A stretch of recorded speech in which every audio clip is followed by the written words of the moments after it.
nice and slow. Your laughter ripples like sweet warm wine. In this jazzy sultry space you're mine. The saxophone croons a velvet tune, while melodies dance beneath the moon. We'll toast to moments both grand and small, in this hazy, lazy, jazz-touched hall. But let's sit together in the mellow night. We'll drink to love till the morning light.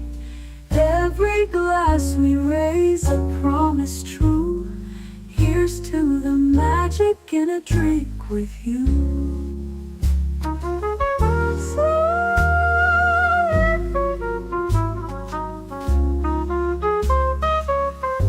Your eyes, they sparkle with every click. Sweet rendezvous over a simple drink.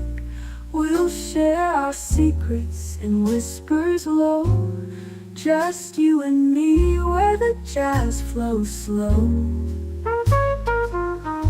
The world outside fades into the mist, but here it's our own dreamy tryst. With each sip our worries drift away. Let's stay together till the break of day. So let's sit together in the mellow night. We'll drink to love till the morning light. Every glass we raise a promise true. Here's to the magic in a drink with you.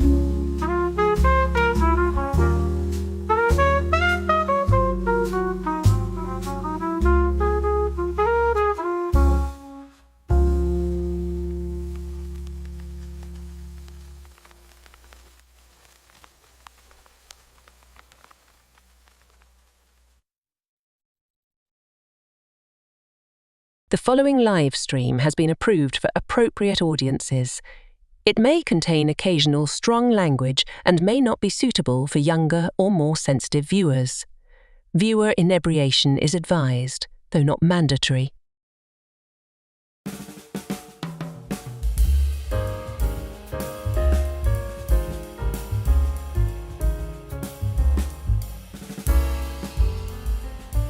Good evening, happy Friday, and welcome to Last Call, where tonight we are talking appointment television. The phrase must-see TV was a marketing line that made its first appearance in NBC promotions in August of 1993. But appointment television didn't start in 93, nor was it unique to NBC, even if NBC did trademark the phrase. Tonight, we are going to talk about more than 40 years of appointment television and what happened to it. So settle in. Top off your glasses, tell me what you're sipping on in the chat, and we will go back to the 70s right now.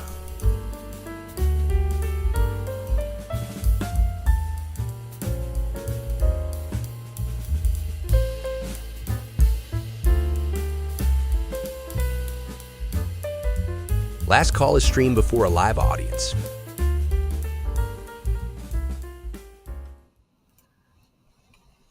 Va salud and welcome. Good to see everybody. I hope you're all doing well.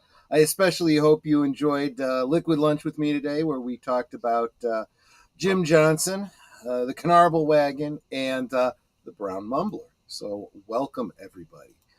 I think Age of Boomer is a little upset because he was not expecting to go back to the 70s. It's he just forgets sometimes that this is my show and I'm a little older than he is. So me. I did research for tonight's stream. By research, I read the Wikipedia article on it. I have it in front of me, and I will be pulling information from there when we get to my presentation. I lived through the 70s. Oh, for the love of Mike. I have first-person recollection of these things. We will let you go first, and then I will set the record straight. I see little reason to spend too much time on a lot of these shows, but we'll get to that. Yeah, Let's start by Yeah, go ahead. I just find it odd. You realize that one of the staples of what is the true must-see TV is one of your favorite sitcoms, which we'll get to later. Okay. But you seem to hate everything that was on ABC, and ABC was It's not was a good must-see channel. TV. That's NBC. Yes, but it was appointment television. By the way, you didn't ask me what I'm sipping on. What are you sipping on? I have a Sprite. I usually have a Coke. I switched it up tonight. How about you, Netter? What you got? Well, I have a zero sugar mug root beer. And I know earlier today during your working time, you were sipping on an A&W root beer. I frankly like the taste of the mugs better than the A&W. Yeah. Yeah, this is why I don't understand why you don't enjoy the Kraken so much, because that tastes just like Kraken to me. The same, Okay. very similar spice flavors. And those of you that did join me this afternoon for Liquid Lunch, this feeling that we've got here, very much like that radio program that I was talking about, the Ro Khan show with Jim Johnson and Roz Varon. I think I wasn't specifically trying to recreate that, but that does seem like what I ended up with here. And I am not upset about that. I think that's a good thing. I hope you enjoy the show too. Have a great show, my friends. Big Al Presents. Thank you so much. Be hanging out with him tomorrow night for Films with Friends, where we'll be watching The Fantastic Voyage with Raquel Welch. They do shrink her down, but everything shrinks proportionately. That's good, because that would be a crime against humanity. Exactly, right? Okay. Right? Exactly. Curtis Selby, the Tired Midnight Blogger. Salute, my friend. Good to see you. JPR PH1, channel member, dropping the Canarble, the fedora, the logo, and the brown mumbler. There you go, my friend. As does Curtis Selby. Thank you so much. Daniel Barry Sports Highlight. Cheers. Cheers to you, my friend. Good to see you. Let's see. Sir Don Clegane, good to see you. Good evening, everyone. Welcome. Of course, my panel members are here, including I Love You Too, Netter of Netter's Network. I hope so. Of course. And let's see. Guys talking back and forth. I love that. It's good to see. Good to see. And Geek Flag with Nate Knows.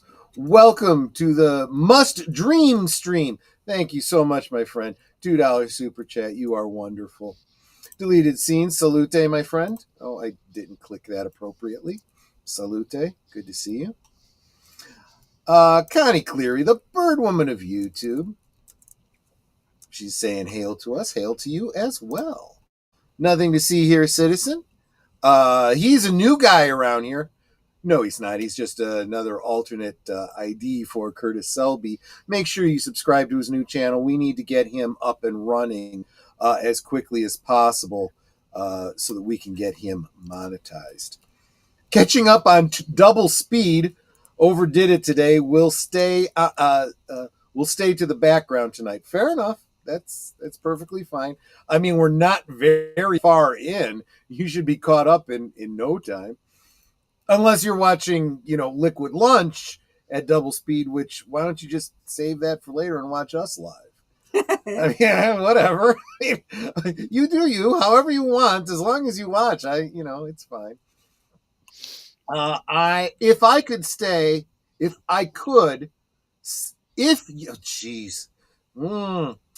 If you could, please say a prayer for my grandmother. She's been in the hospital for the last 3 days. That's rough. Absolutely. Sorry.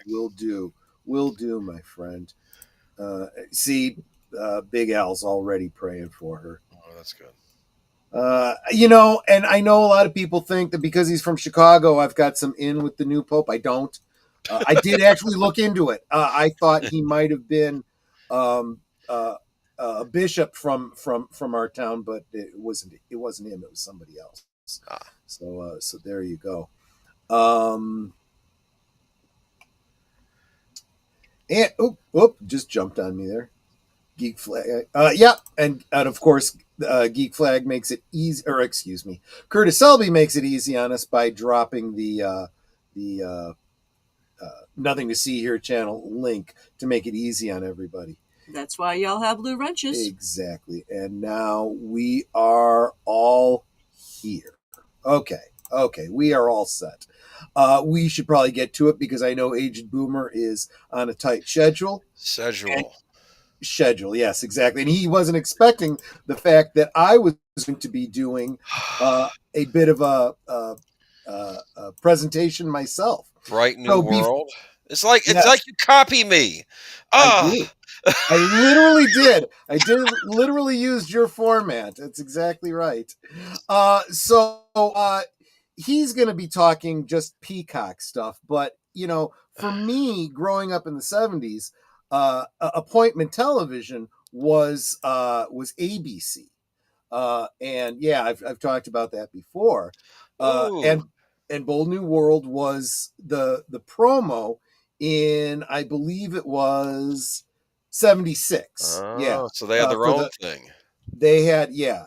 Well, every network, every season had a new slogan, you know. I think ABC one year had Still the One, and they used that famous song, you know, and they licensed that. And oops, I got too far ahead of myself. 75 and 76. Okay, I loved The Rookies. I would watch that because it would also be followed by Emergency. The two were hand in hand. I actually forgot to add Emergency to that. We'll talk about that in just a second. So Happy Days was a very long running thing. Lots of merchandising for that. Mego had the rights on that. They put out just about everyone you see there, except maybe I don't think Joni and I think Joni was the only one that got left out of that. The Fonz had a gimmick. His thumbs went up, and he had a lever in the back so he could do this. Yeah. It also was cool because they put out a motorcycle for him, and he had good grip hands because of the way they did the thumbs bit. Mego also had the rights to Welcome Back, Kotter.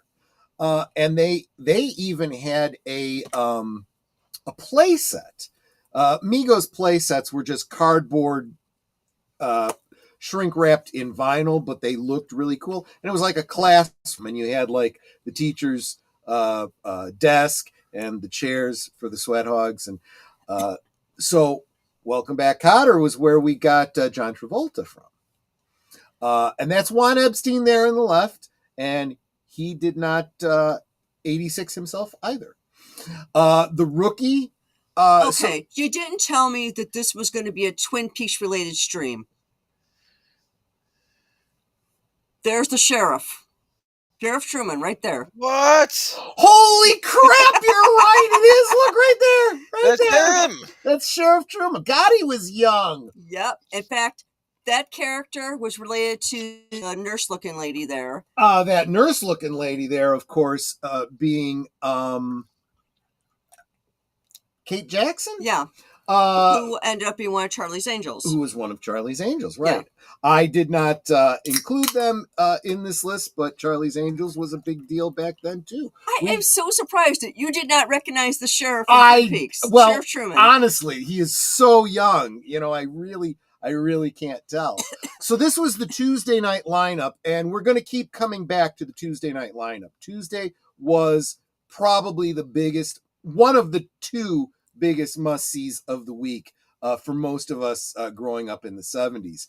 Sunday night, however, on ABC was the $6 Million Man. Mego did not have the rights to this. Kenner did, putting him out in... I want to say it was 14-inch scale. Going back slightly to the Rookies, mm-hmm. the other show that you don't have up here, mm-hmm. Emergency, mm-hmm. they would often have crossovers in there. It was like almost every other week you'd see a lot like some of the emergency people in like Kevin Ty and all those would all come in to her emergency room and vice versa, and the cops would come into emergency. Right. I'm sorry, to emergency because they needed cops on the scene. It was great. It was spot on, like Chicago PD and Chicago Fire Chicago Med. and Chicago Fire. Yeah, exactly. Yeah. Exactly. But it wasn't having the forced. It was crossover. just like, Yeah. you know, oh, this cop is bringing it, but because a lot of the ones where they tried to cross over, it seems forced. We're going to try and work this in. They this did was it seamless. smart. What they did was they would just have a quick guest appearance on the set, probably on a day when filming the other show, and it worked perfectly. They didn't go too overboard where it would infringe on either show individually. So 76 and 77, 76 being the year my brother was born. Oh. So of course, Happy Days was still playing, but then they introduced Laverne and Shirley, which was actually a spin-off of Happy Days. Fonzie had set Richie up to go on a double date with him, and it was these two girls, Laverne and Shirley. Oh. Their characters were very different in Happy Days than the way they appeared in Laverne and Shirley. Cindy Williams, who played Shirley, in Happy Days was playing more like the character she played in American Graffiti. But when they were ready to go to their own show, they were like, we want to do more of an Odd Couple type of thing. So they kind of changed both of their characters a little bit to fit a formula they wanted to do for their show, and it ended up working out really well. I only included Rich Man, Poor Man because I know it existed. I did not watch it. It was not my kind of show. It is listed as a mini series, but it had like 21 episodes. That's a full season. Not a mini series. I know. That's a lie. That's a failed series because no. What it was did it wrap up? No, it was a book adaptation. So yes, it did. It was. I guess you know what? I think these days they would probably correctly call it a limited series. That makes more sense. And actually, in 76, it wasn't Rich Man. It was Rich Man, Poor Man, Book 2. I'm assuming that was the second book in a series. I don't believe that there was a third, but there might very well have been. Geek Flag says, Sir Torrin Clegane, for your grandmother. Well, now I got to find a way to get that to him, but thank you so much for the encouragement there, Nate. Appointment television for me as a kid was probably NBC. Stay with us, we'll get there. Mostly because that was the network my mother watched. Yeah, that was the way a lot of this worked too. And that is the key to appointment television. It was the family coming together. You didn't have, well, as I was getting older, we ended up getting more TVs in the house. But for the most part, you only had the one big color TV, and you watched whatever was being watched there at the time. But as I got older, I would watch most of their shows on my own. Was always partial to Frasier. Kind of stopped watching regular TV. Everybody Loves Raymond went off the air. There you go. Okay. In Happy Days, Laverne and Shirley they didn't have a lot of characterization. They were just kind of two floozies that were just there to be dates, you know. Mark says, greetings, Tarak Nanpu. Rumors of my being reassigned to a listening post on the planet Morska are greatly exaggerated. I want to hear details, but it sounds like they're not going to be moving you, which could be good, could be bad, depending on where you're coming from on that. I'm seeing no space lasers in these things. We are getting there. Let me try not to jump too far. Here we go. Okay. Now on Wednesday night was The Bionic Woman, which of course was a spin-off of The $6 Million Man. As I was posting this, especially with this particular picture, I'm looking at this going, boy, you know, people that were fans of Buffy the Vampire Slayer would probably get the same kind of vibe that 70s kids did from The Bionic Woman. You know, they pushed her marketing to be more of a a girl line with the Barbie sensibilities, but the boys loved it because it was a sci-fi show, and let's face it, she was a hot blonde. Lindsay Wagner, right? Lindsay Wagner. Yes. In fact, she's still a hot blonde, if I'm honest. You know what's interesting? Not to interrupt too much, but the game Death Stranding from Sony, that also had Norman Reedus in it. They brought Lindsay Wagner, and she's in the game, but they made her young in the game. So it's interesting how they motion captured her for the game, but it's the younger Lindsay Wagner. Do you understand? Because it's a video game. Yeah, absolutely. So 77 to 78, we still had Happy Days and Laverne and Shirley, but then came Three's Company, a show that was literally based on Man About the House, a show from the UK, which not only changed a lot from the British version, but it changed a lot from the original pilot. I saw the original pilot. It's available out there on the YouTubes. I just saw it last year for the first time and was shocked by how different it was. You watch that back to back with the air pilot. First off, the two girls were completely different actresses. John Ritter played the same role, but he had a different name. And the Ropers were the ones that were kept the closest. All the names, however, Jack Tripper, the Ropers, I forget the name of the bloke that lived downstairs from them. Mr. Hurley? Well, Mr. Furley came later, and we'll touch on him.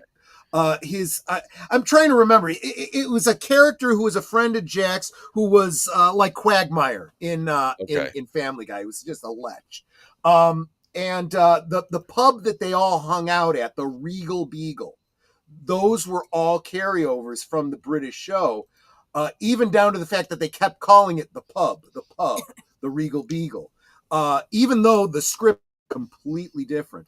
Loved the show. And then Soap, which my mom loved. It really was a parody of the daytime dramas of the day, is what it was. We're going to probably, on yours, we're probably going to be talking about Who's the Boss, I would imagine. The mom from Who's the Boss was a regular. It wasn't Soap one of the first nighttime, quote unquote, soap operas? I have a hard time really calling it that, because it really was a half-hour sitcom. Mm-hmm. It was more like Benson, whom I'll mention in a little bit, than anything else. But possibly, yeah, you might be right. Because it's like there were some things they tried to make kind of dramatic, like a soap opera really is. Wait a minute. I had actually... Netter got busy before the stream, otherwise I was going to plan this out with her. I was going to ask her to do a duet with me. Come and knock on our door. Come and knock on our door. We've been waiting for you. We've been waiting for you. Where the kisses are hers and his, Three's Company too. Absolutely. Lynn Green, hope you had a great day off today. Hi, I'm 17 minutes behind and watching on 1.5. Well, when you get to the song, that ought to be really funny then. Hey, come on our floor. We've been waiting for you.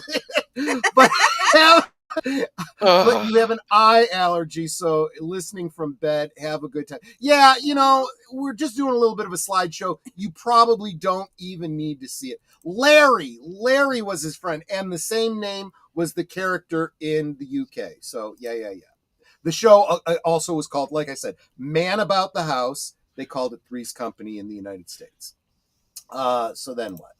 Then so back to the Sunday night lineup. The $1 Million Man was moved a little bit later, and the show before it was the Hardy Boys and Nancy Drew Mysteries. And somebody in the stream helped me out here with the name of the girl that played Nancy Drew. I can't remember off the top of my head. I thought she was so cute. For whatever reason, let's see, what did I just say? This was 76, 70, or was 77, 78. Little Troy must have been about 7 years old. And I remember my dad saying, yeah, she is cute. She just posed for Playboy recently. Like, Nice to hear. Nice to hear, Mm. Dad. I'll have to check that out sometime real soon. 19. And the kid on the left, as Pamela Sue Martin. Oh, Pamela Sue Martin. That was her name. That's right. That's right. she does look good. Yeah. Okay. Yeah. Okay. She dressed very conservatively on the show. She didn't dress at all for Playboy. 78 to 79. Oh, got a little ahead. So Happy Days, here we Laverne go. Shirley. Now, by this point, the Ropers had left. They got spun off to their own show called The Ropers. Their characters were wonderful on this show, but they didn't work on their own. They really needed to play off of the younger crowd and each other and so forth. So when they left the show, they brought in Don Knotts to play Mr. Furley, who it was a different character, but he was good. He filled the niche very well and was a very beloved character. And then, of course, we started the show after Three's Company was a show called Taxi. You're probably going to be, like I said, I mentioned in the 80s, we get to what was that show with Alyssa Milano? Who's the Boss? The Boss. Tony Danza started out here. Yes. You'll recognize Professor Emmett Brown in the lower right-hand corner there. Yes. And Christopher Danny Lloyd, DeVito, who was in everything. He was the Penguin. He was, all kinds of stuff. I don't know if it's in your slideshow because I haven't seen your slideshow previously. Right. Are you going to be talking about Saturday Night Live? No, I because that wasn't one that I watched as a kid. I didn't get to see it until plus that was not appointment television. That was you're up too late on Saturday night television. That was that's absolutely true. And I was really supposed to be in bed before then. Yes, Reverend Jim, and welcome Andy Masterson, the talented one. So glad to see you here. Fallon Carrington was Nancy Drew. I did not know that. Did you also know Fallon Carrington did a Playboy spread? You may not have known that either. Of course, Troy knows. Well, all I can say is my dad was a horn dog, which is why my parents got a divorce. Actually, the Hardy Boys were first, and in season 2, it became Hardy Boys and Nancy Drew. Yeah, you're right. You're right, and it was in an earlier slot too. It was in an earlier slot. They moved this stuff around a whole lot, and then we go on to season 2 of the Hardy Boy Nancy Drew Mysteries, which was followed by Battlestar Galactica. You wanted your laser guns? There's your laser guns. So the summer before this, Battlestar Galactica had a full feature film in the theaters with all the 5 points of articulation action figures and all that kind of stuff. It got the whole Star Wars treatment. And it was an intentional backdoor pilot because then that season they started showing the episodes, and later on that pilot movie was chopped into a 2-parter for the reruns. So there you go. Guy Spaltar had played a Klingon on the original Star Trek series. So there you go. Gary knows Pamela Sue Martin and Parker Stevenson. Maybe don't mention the Playboy thing. Just saying. It might get awkward at parties to talk about. I guarantee you, though, there are people that bring her that magazine to sign, which I think is just that's just icky. That's just icky. I'm sure there was an interview with her in the magazine. Probably. That's 79 to 80. So we have another spin-off from Happy Days. It was called Mork and Mindy. Yes. It was the stupidest idea for Nanu. The connection to Happy Days is actually better forgotten, but this introduced the world to Robin Williams. Then Benson and Barney Miller followed. My father was a huge fan of Barney Miller. My grandmother was too, yeah. And I wouldn't have watched it. I mean, it was an okay show. I didn't But it was definitely one of those, I don't want to call it a police procedural because it took place in the precinct building. Yes. It was just their interaction. Yes. There wasn't, you think of it like a predecessor of Night Court in a lot of ways. My dad was a police officer, and he said it was the most accurate television show to portray police work. Actually, he said that's really what being the police was more like. Barney Miller. A few years ago, I would have disagreed with you on this, Geek Flag, but I have come around to having a renewed appreciation for the original Battlestar Galactica. They are both very different, and I like them both. I'm not going to put one above the other at this point. Yes, Barney Miller had a spinoff called Fish. I love that one, too. I don't know why I liked it so much. I just did. Abe Vigoda, who played Fish in both, was great. He was one of those kinds of guys that was like born old. He always looked old and didn't really change much as life went on. Was Benson a spinoff, or was that an original? Benson was a spinoff, but I don't remember from what. Because I recall, not WKRP in Cincinnati. It wasn't related to that, was it? No, but I think someone in here is going to be able to fill us in. 1980 to 81. Yeah. We're getting caught up to yours. So at this point, Happy Days was on its last legs. It was a spinoff of Soap. That's there you right. Go. Okay. There you go. Benson was like the butler or something on Soap or something like that. I don't remember. It was I remember Benson was a decent show, though. I never, of course, it was before my time, but I remember my parents watching it, I think. Yeah. But Happy Days was really on its last legs here. Richie had left the show. Ironically, his wife, you see her there in the red sweater on the left, was still on the show for some reason. The good-looking guy there on the left in the Letterman's jacket was a cousin that they brought in to fill, that niche. I think we lost Potsy was still there, but we lost what's his name? Ralph. We lost Ralph. Pat Morita had left, and he'd been replaced with the Italian guy, Al. Joni and Chachi ended up getting their own spinoff, which didn't do very well, but I liked because they were starting to get into that, like the pop music, or not pop music, but the ballads and stuff like that. Right. And so they were bringing a lot more music into it and whatnot. But the show did not last much beyond this. Same was true with Laverne and Shirley. They were kind of waning. And Three's Company had gone through 3 blondes by this time. Suzanne Summers left. She was replaced with a cousin named Chrissy. And I remember, I think Chrissy was the one who was in License to Kill that we covered. Remember you said, that's you like the blonde wife of Felix Leiter? That was her, I think. That was Chrissy from 3. Yeah, the one who followed Susan Summers. That was Cindy.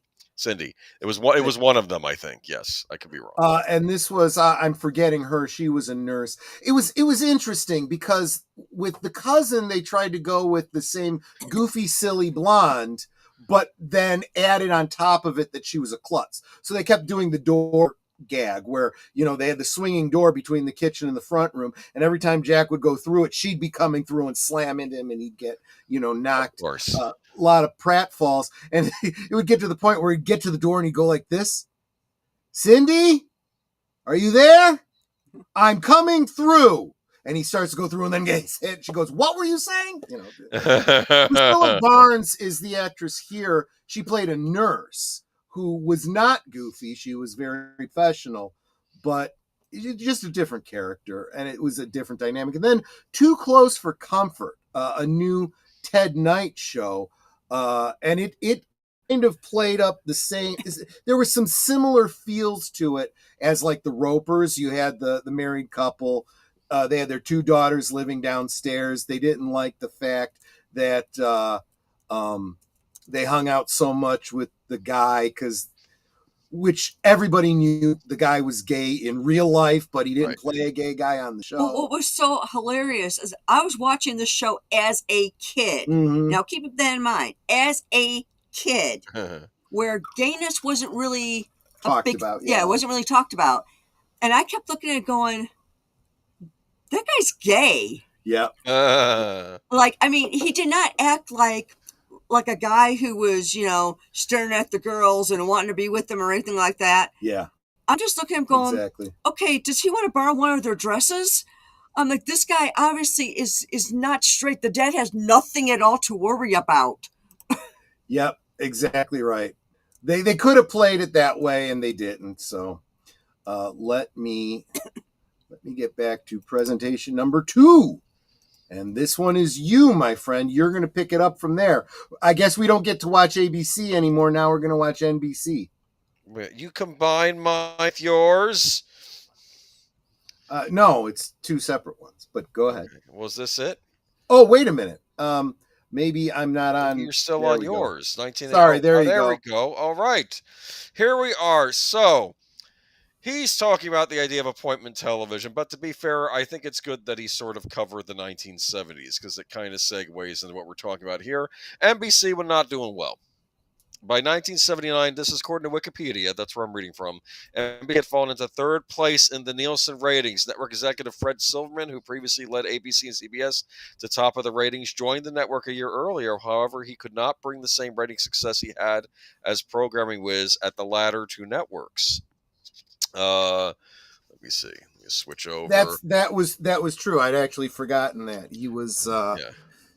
I actually liked his character on there. I couldn't stand the wife on that show, though. Interesting. Resulting in a string of new programs that were derided by critics and eventually being canceled at few showings. The 1980 to 1981 season of the new low point for NBC, as the network had only 3 shows in the Nielsen Top 20. So let's go into it. This Real quick, I'm seeing a name I haven't seen before. At least I don't remember having seen. Lizzie Armstrong, welcome. I'm so glad to see you here.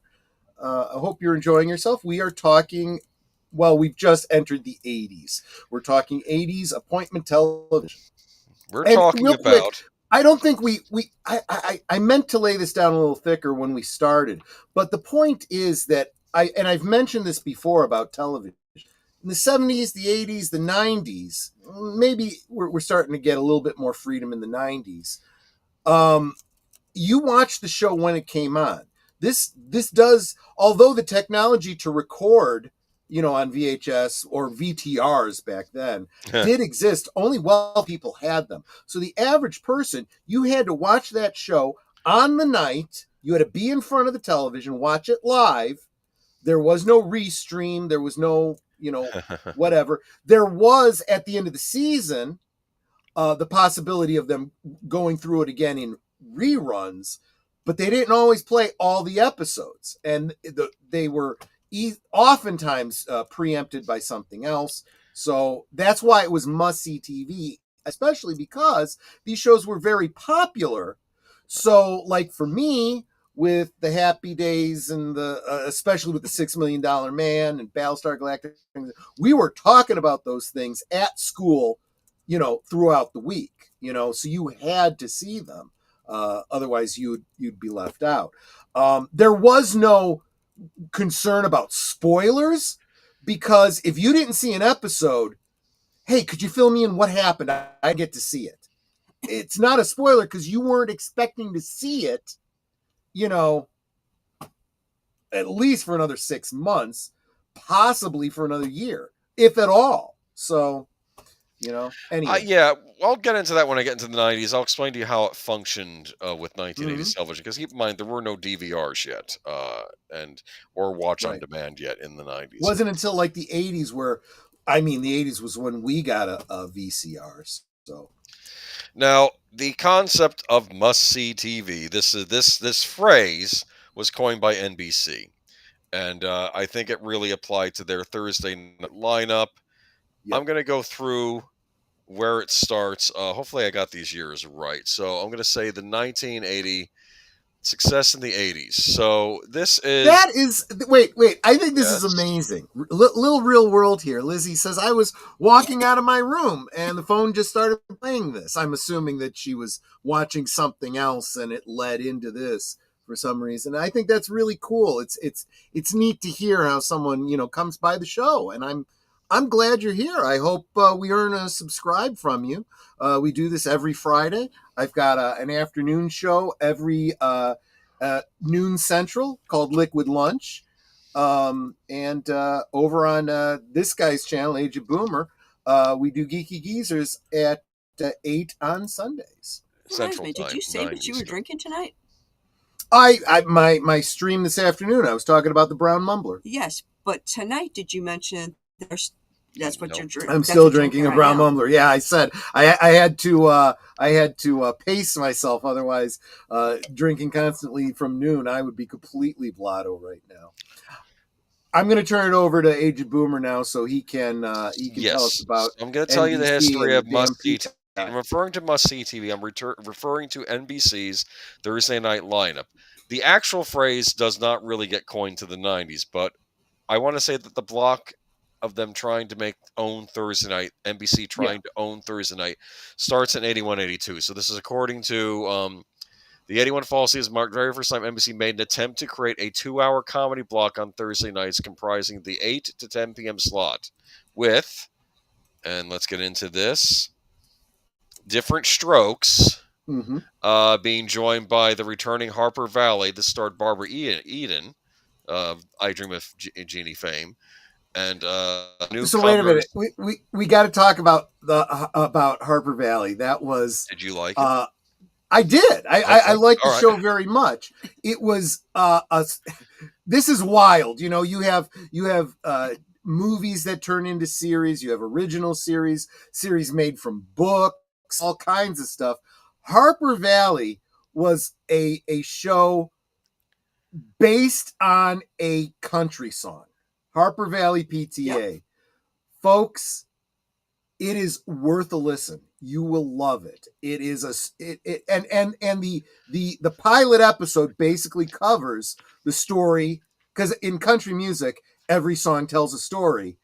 The pilot episode basically tells this. I think it was done as a movie, like a made for TV movie.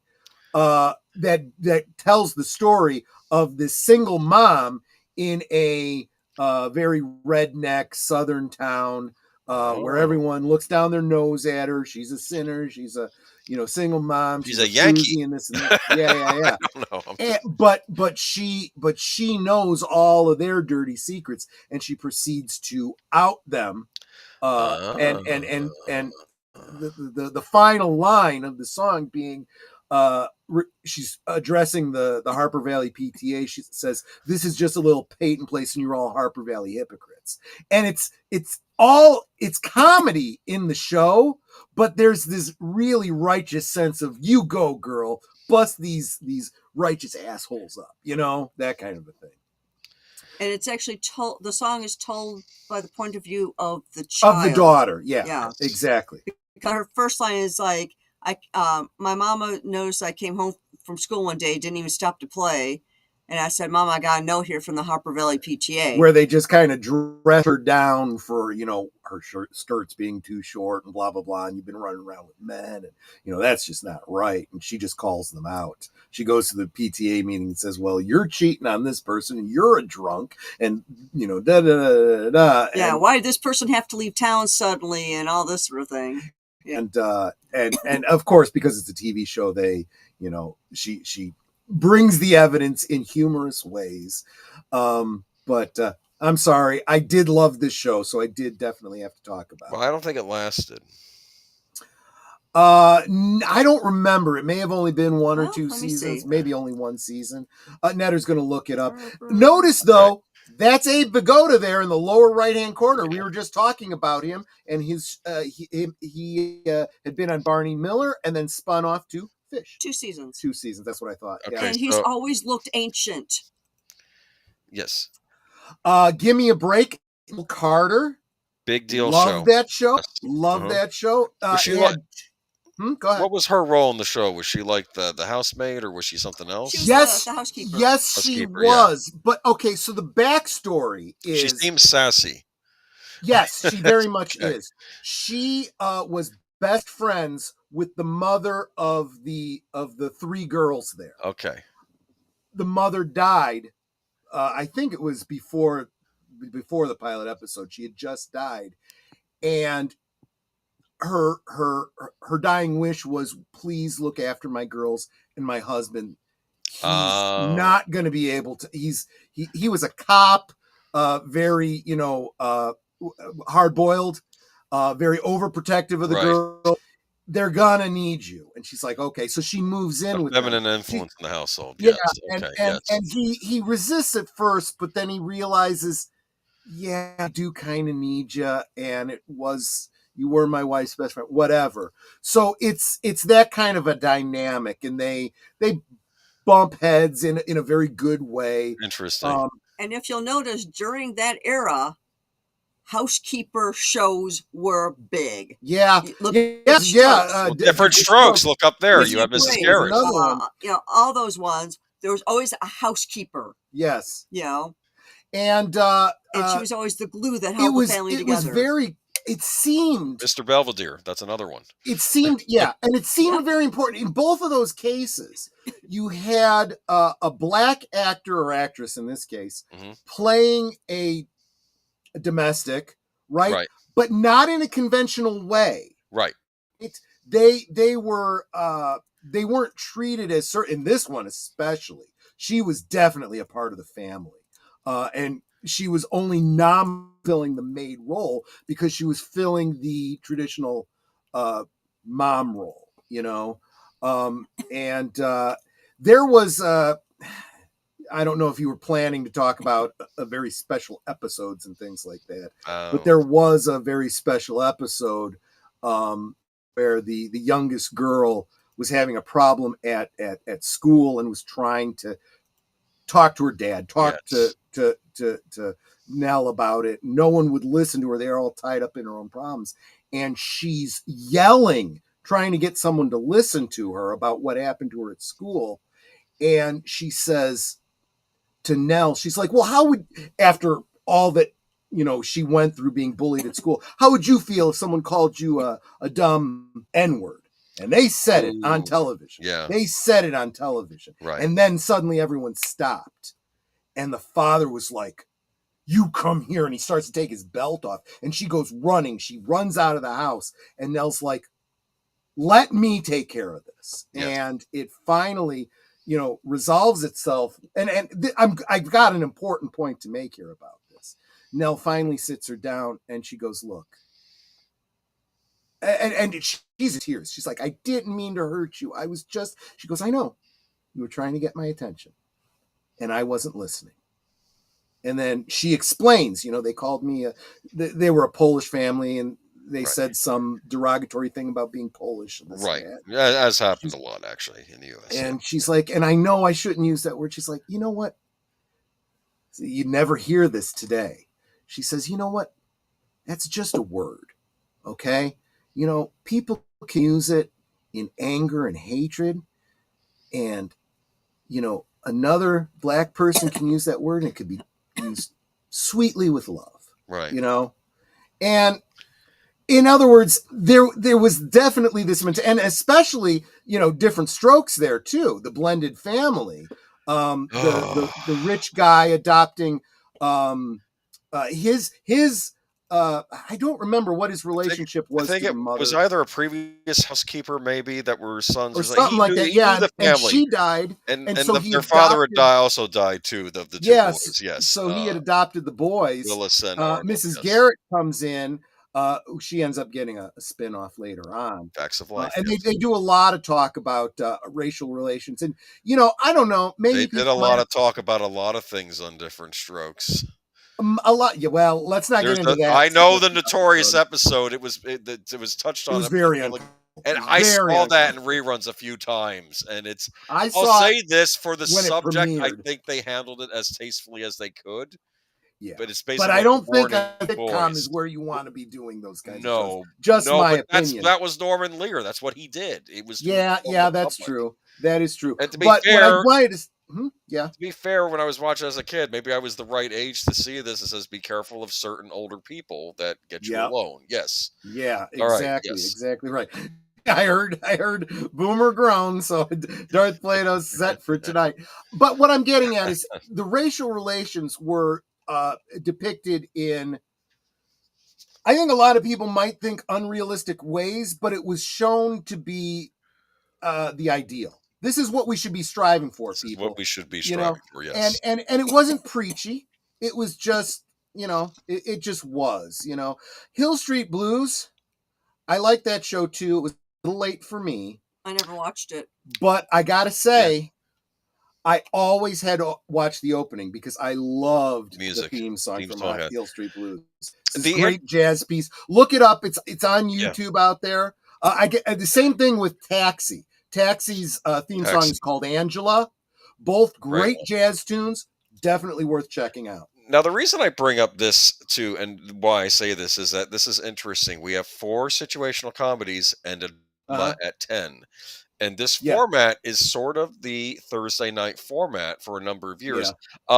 This, by the way, that was Lewis and Clark. I think this was a Dave Kaplan show that came out after Welcome Back, Kotter. Didn't last, though, but that was another one. Yeah. So keep in mind, too, another problem with must-see TV, especially these Thursday nights, is you'll have a block, but that block changes. That block can change mid-season.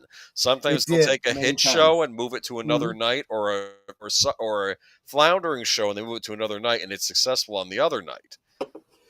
But it was a gamble because sometimes they take a hit show, move it to another night, and it died. Now, I believe Hill Street Blues was made by the same people that eventually made NYPD Blue, right? So this is sort of like a precursor to that. Actually, I think you might be right. Was that Chicago-based still, Hill Street Blues, or was it New York? I don't remember. Honestly, I don't remember either. I want to say it was Chicago, but I don't know. Because I know that of course, NYPD Blue was New York, but let's move on though. And of course, I think the Kaplan show, and the Barbara Eden show that we just mentioned, they got replaced later on, or at least they were moved to other nights or canceled, and Fame replaced it. So Fame was an hour-long show as well. Go ahead. It was unrealistic. I grew up in Brandywine, Maryland. I had close friends who were white, black, Jewish, Latino, and Asian. We all, from the comic book store, you'd hang out at the comic book store together. We didn't care about our differences. Oh, maybe you meant it wasn't unrealistic. I really, we've talked about this before. I feel like from like the 70s up through the 90s, race relations in this country, and even acceptance of different lifestyles, shall we say, was pretty, copacetic. It's like, well, it's not my thing, but whatever your thing is, that's great. And pay very close attention. Geek Flag saying it wasn't unrealistic. My mistake. Okay, sorry. Yeah, it was. The thing to remember is that there are people trying to divide us, and I think people are taking it hook, line, and sinker. It's the news media primarily. But who's behind the news media? Keep that in mind too. Yes. And they want conflict. Yeah. They want to divide us, and if you let them, that's the end of the union. But watch yourself from being manipulated. I can tell you for sure that Fame took place in New York. Yeah, this was, I guess, a spinoff or inspired by the movie of the same name. I did not watch this show, but I think my older sister. Yeah. It's interesting you say it that way because it could kind of be both. Because it's a real place too. It's a real school, I think. Oh yeah, it really is a real performing arts school. It was inspired, or it was supposed to be a like the movie, now a TV show. It wasn't very good. I tried watching a couple episodes and it's like, no. Yeah, there were several actors. The bloke on the right, I forget his name, very talented musician. After this, he went on to just do music. He reprised his role. I think was it Debbie Allen? I think she was in the movie, and she continued on. A lot of the others, the black dude in the middle, I can't remember his name. Yeah, but I remember him from the movie. Was he in the movie? I think. He was in the movie, Yeah. reprised his role. His character changed. He might have been older and wiser now. Maybe he was a couple. Yes, older. yes, he very much was. Well, the guy in the gray shirt, that was Bruno Martelli. That was his name. That's right. That's right. And I only remember that because he's Italian. Yes, exactly. I like the show. Definitely love the music. In a lot of ways, it was. I'm not going to say it was similar to, but it hit the same vibes as Glee, of its day. I see. Never saw that either. Well, very popular show, especially if you're a fan of a lot of covers of songs. Okay. What was this? Yeah, the South was right out, but I think there was a lot of growth in other areas. Even in the South, there was a growth going on that was not reported. Yeah. Oh, sorry. I lost my. Hold on a second. It's okay. I'm in. He did a thing. Where is my? There it is. Okay. I was trying to find the right button to take it. Who's the boomer again? Yeah, I know, really. Well, as the night goes on, I just, I get worse and worse. Race rackets have been a thing since the post-Civil War. Booker T. Washington writes about it in 1911, so it's been around. You're absolutely right. And unfortunately, considering we have a whole month dedicated to Black history, not enough people are learning their history. And it is important to learn so that we don't repeat it. But I do think there are people that do want us to repeat it. All right, 1982 to 1983.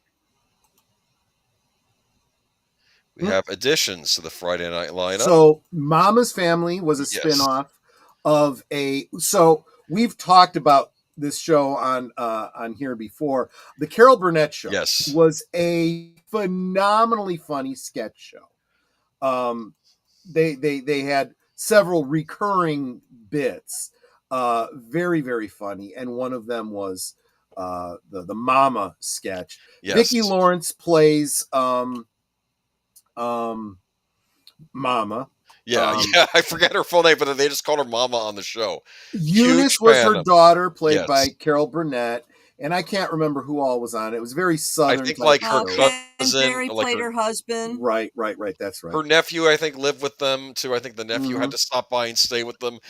I loved this show. I used to watch it in reruns in the 90s. I didn't realize this was an early 80s show. It actually held up pretty well, considering that I was actually watching it in the I liked the show, but I really felt like it wasn't quite as funny as the Carol Burnett. When it was on Carol Burnett. And I didn't have that as a reference, though. So I was just watching it with this. And I found her hilarious. The angry Southern lady. Absolutely. Okay. Absolutely. And the Carol Burnett, when Carol Burnett would guest star on this show, it was like they fell back into old home. Yes. And it was funny again. If you haven't seen the Mama sketches from the Carol Burnett show, look them up. Some of them are hysterical. There is, remember, the regulars on that show, besides Vicki Lawrence and Carol Burnett, were Tim Conway and Harvey Korman.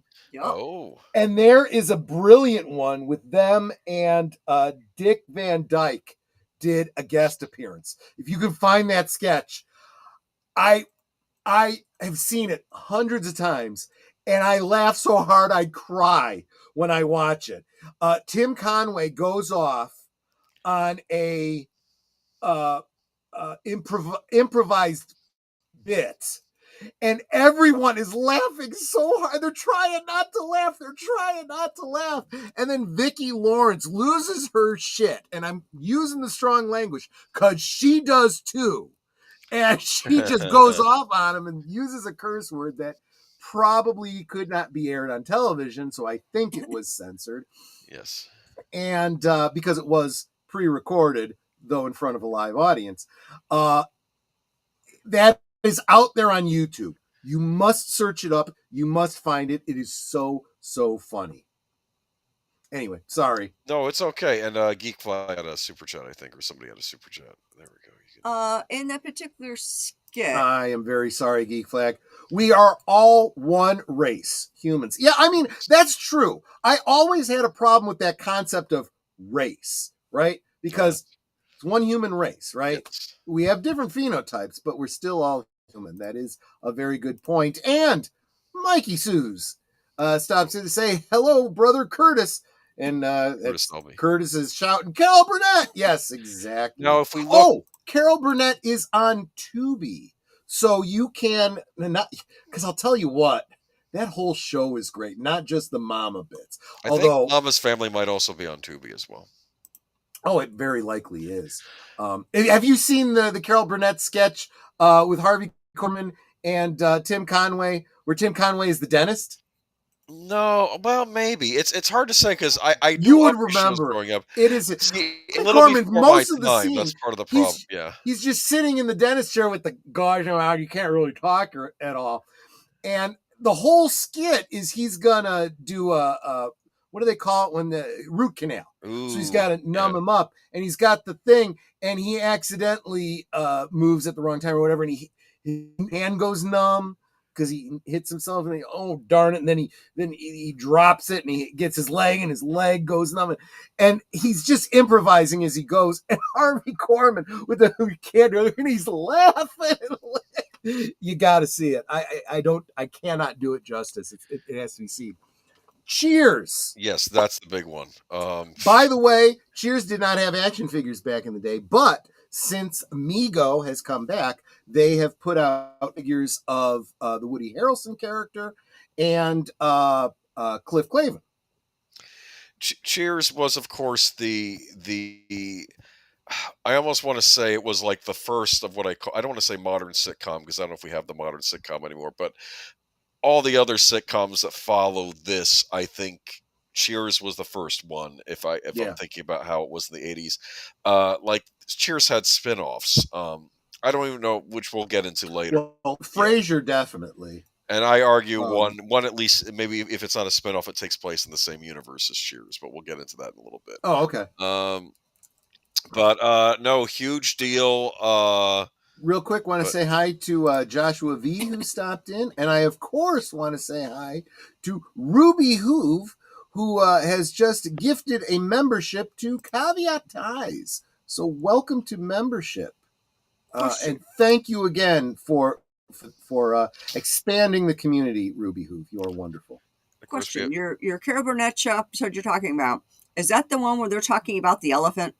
Yes, the elephant. Okay. You're going to drop the link? I'm trying. I think I just found it. So yes. Yes, she's dropping the link. Guys, if you could right click on it, open it in another tab and just watch it at your convenience, trust me, you will thank me later. Okay.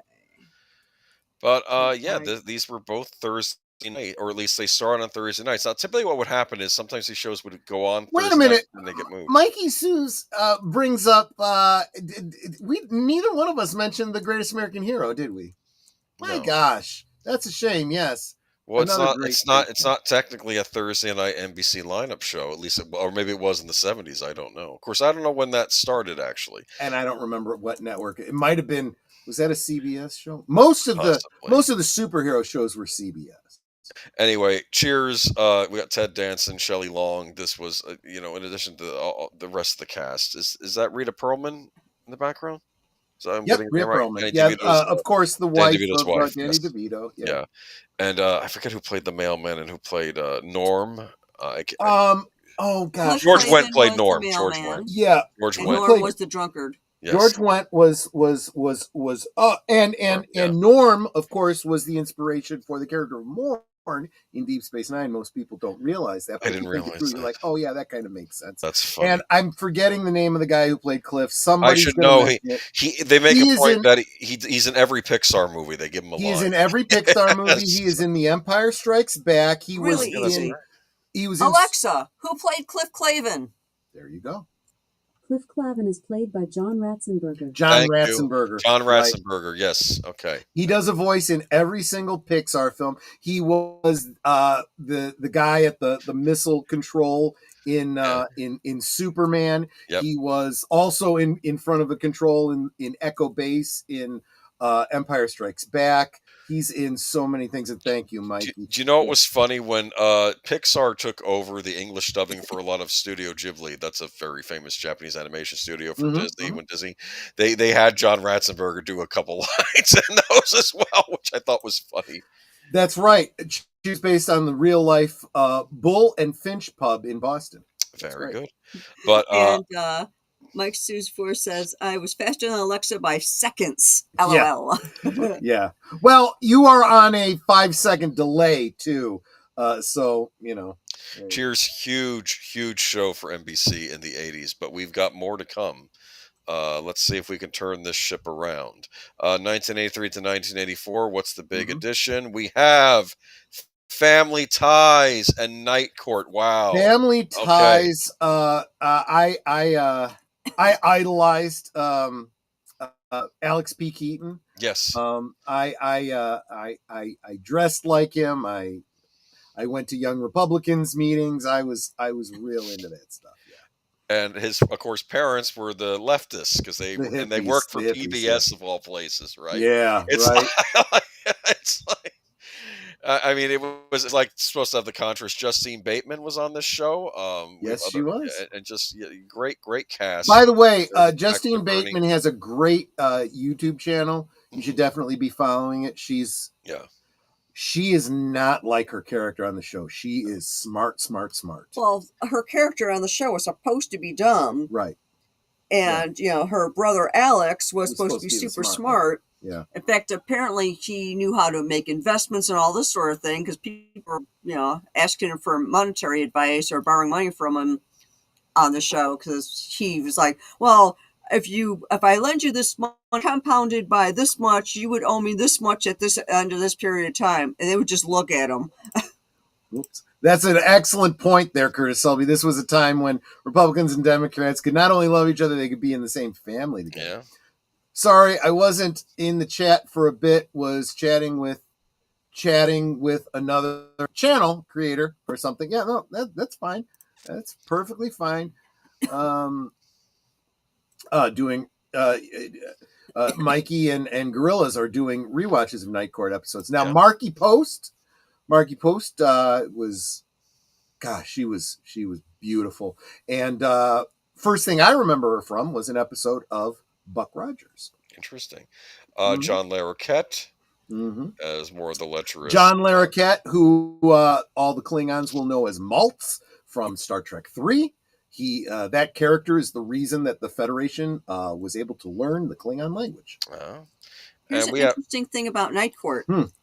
Right now, in that particular picture, they got Roz. But previously, they had two older women, both who had passed away. Yeah. And that's right. The guy who plays Bull was so brokenhearted because he became best friends with both of them. Right. And he's like, I can't do this again. So they hired somebody younger so they wouldn't have that issue again. So yeah, it was a little bit heartbreaking because he really did.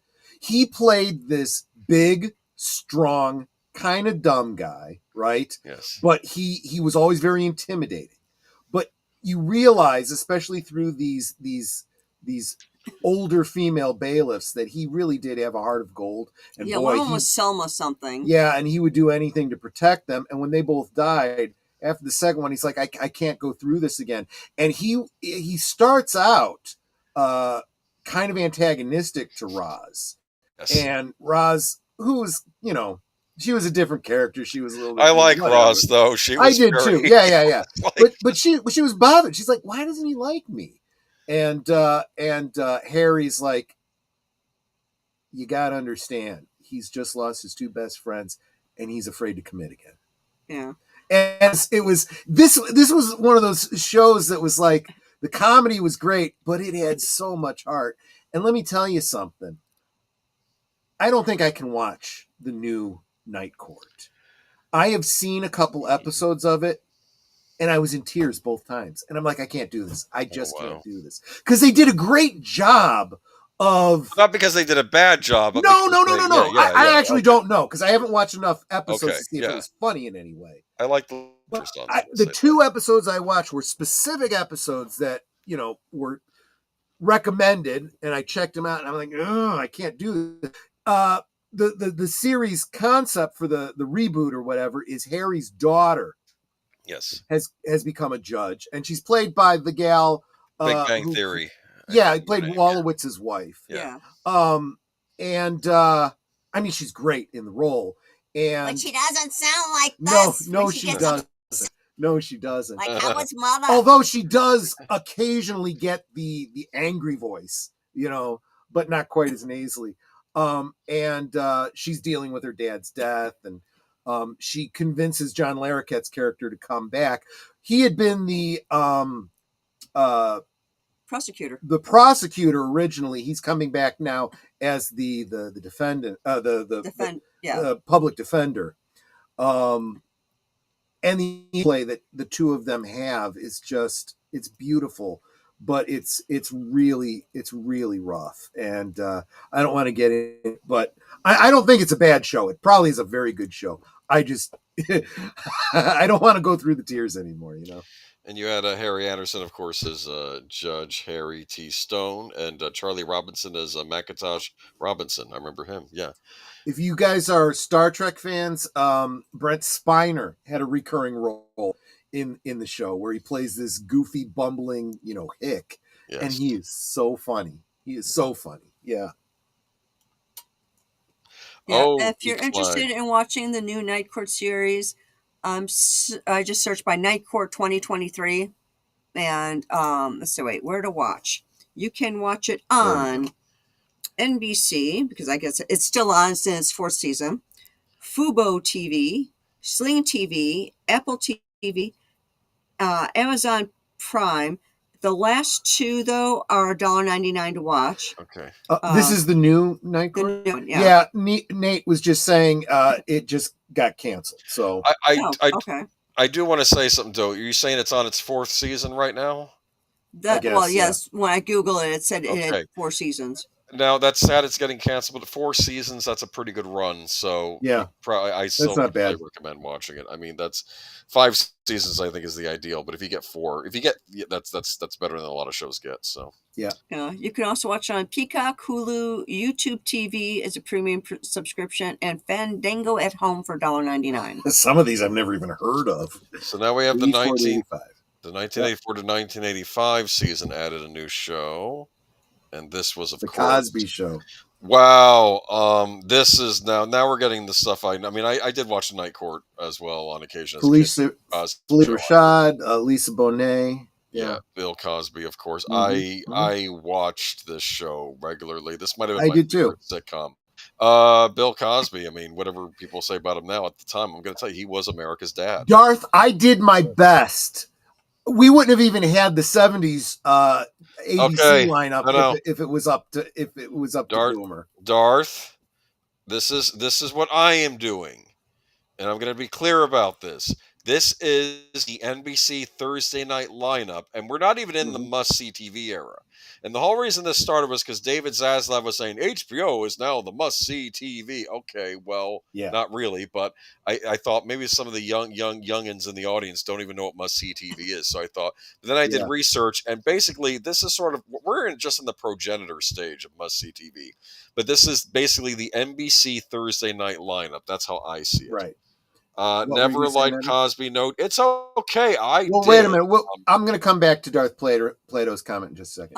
I happened to be scrolling through NBC TV to see the new Night Court series, and apparently there's at least one episode where her husband from Big Bang Theory. That doesn't surprise me. That doesn't surprise me. It's an episode called A Decent Proposal. It was season 3, episode 18. If anyone's interested. So Darth Plato never liked the Cosby Show. No joke. I never thought he was funny.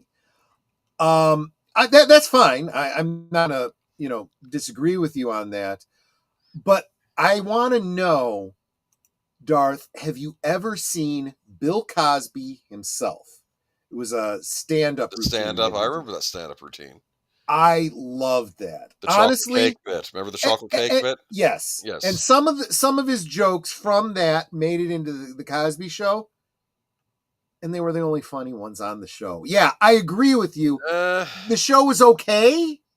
I didn't think it was that funny, to be honest with you. Look, as a kid, I can only tell you, I grew up watching this, and this was comfort TV for me. Yeah. I like this family. I like the fact that, like I said, people at the time called him America's Dad. I knew of him from Fat Albert. Yep. I remember he Yes, did a lot of the that's voices on absolutely Fat right. Albert. It was And really cool. He did the narration as yes, himself, and then he did the voice of Fat Albert. And again, this is early 70s. He did regular guest appearances on the Electric Company with Morgan Freeman and Rita Moreno and whatnot. I remember there was one episode where he had to take all the kids to a fancy restaurant, and all the kids are sitting there, Rudy and all them, and like the little Yeah. kids, and and they bring for salad, and the kids are like, "What are these things in the salad?" And they're all upset, and they says, "It's croutons." They're like little pieces of toasted bread, and they're not liking it. And then, of course, what do the kids want when they're in the restaurant? Right? They want hamburgers because Mickey D's or places like that. That's where they want to go.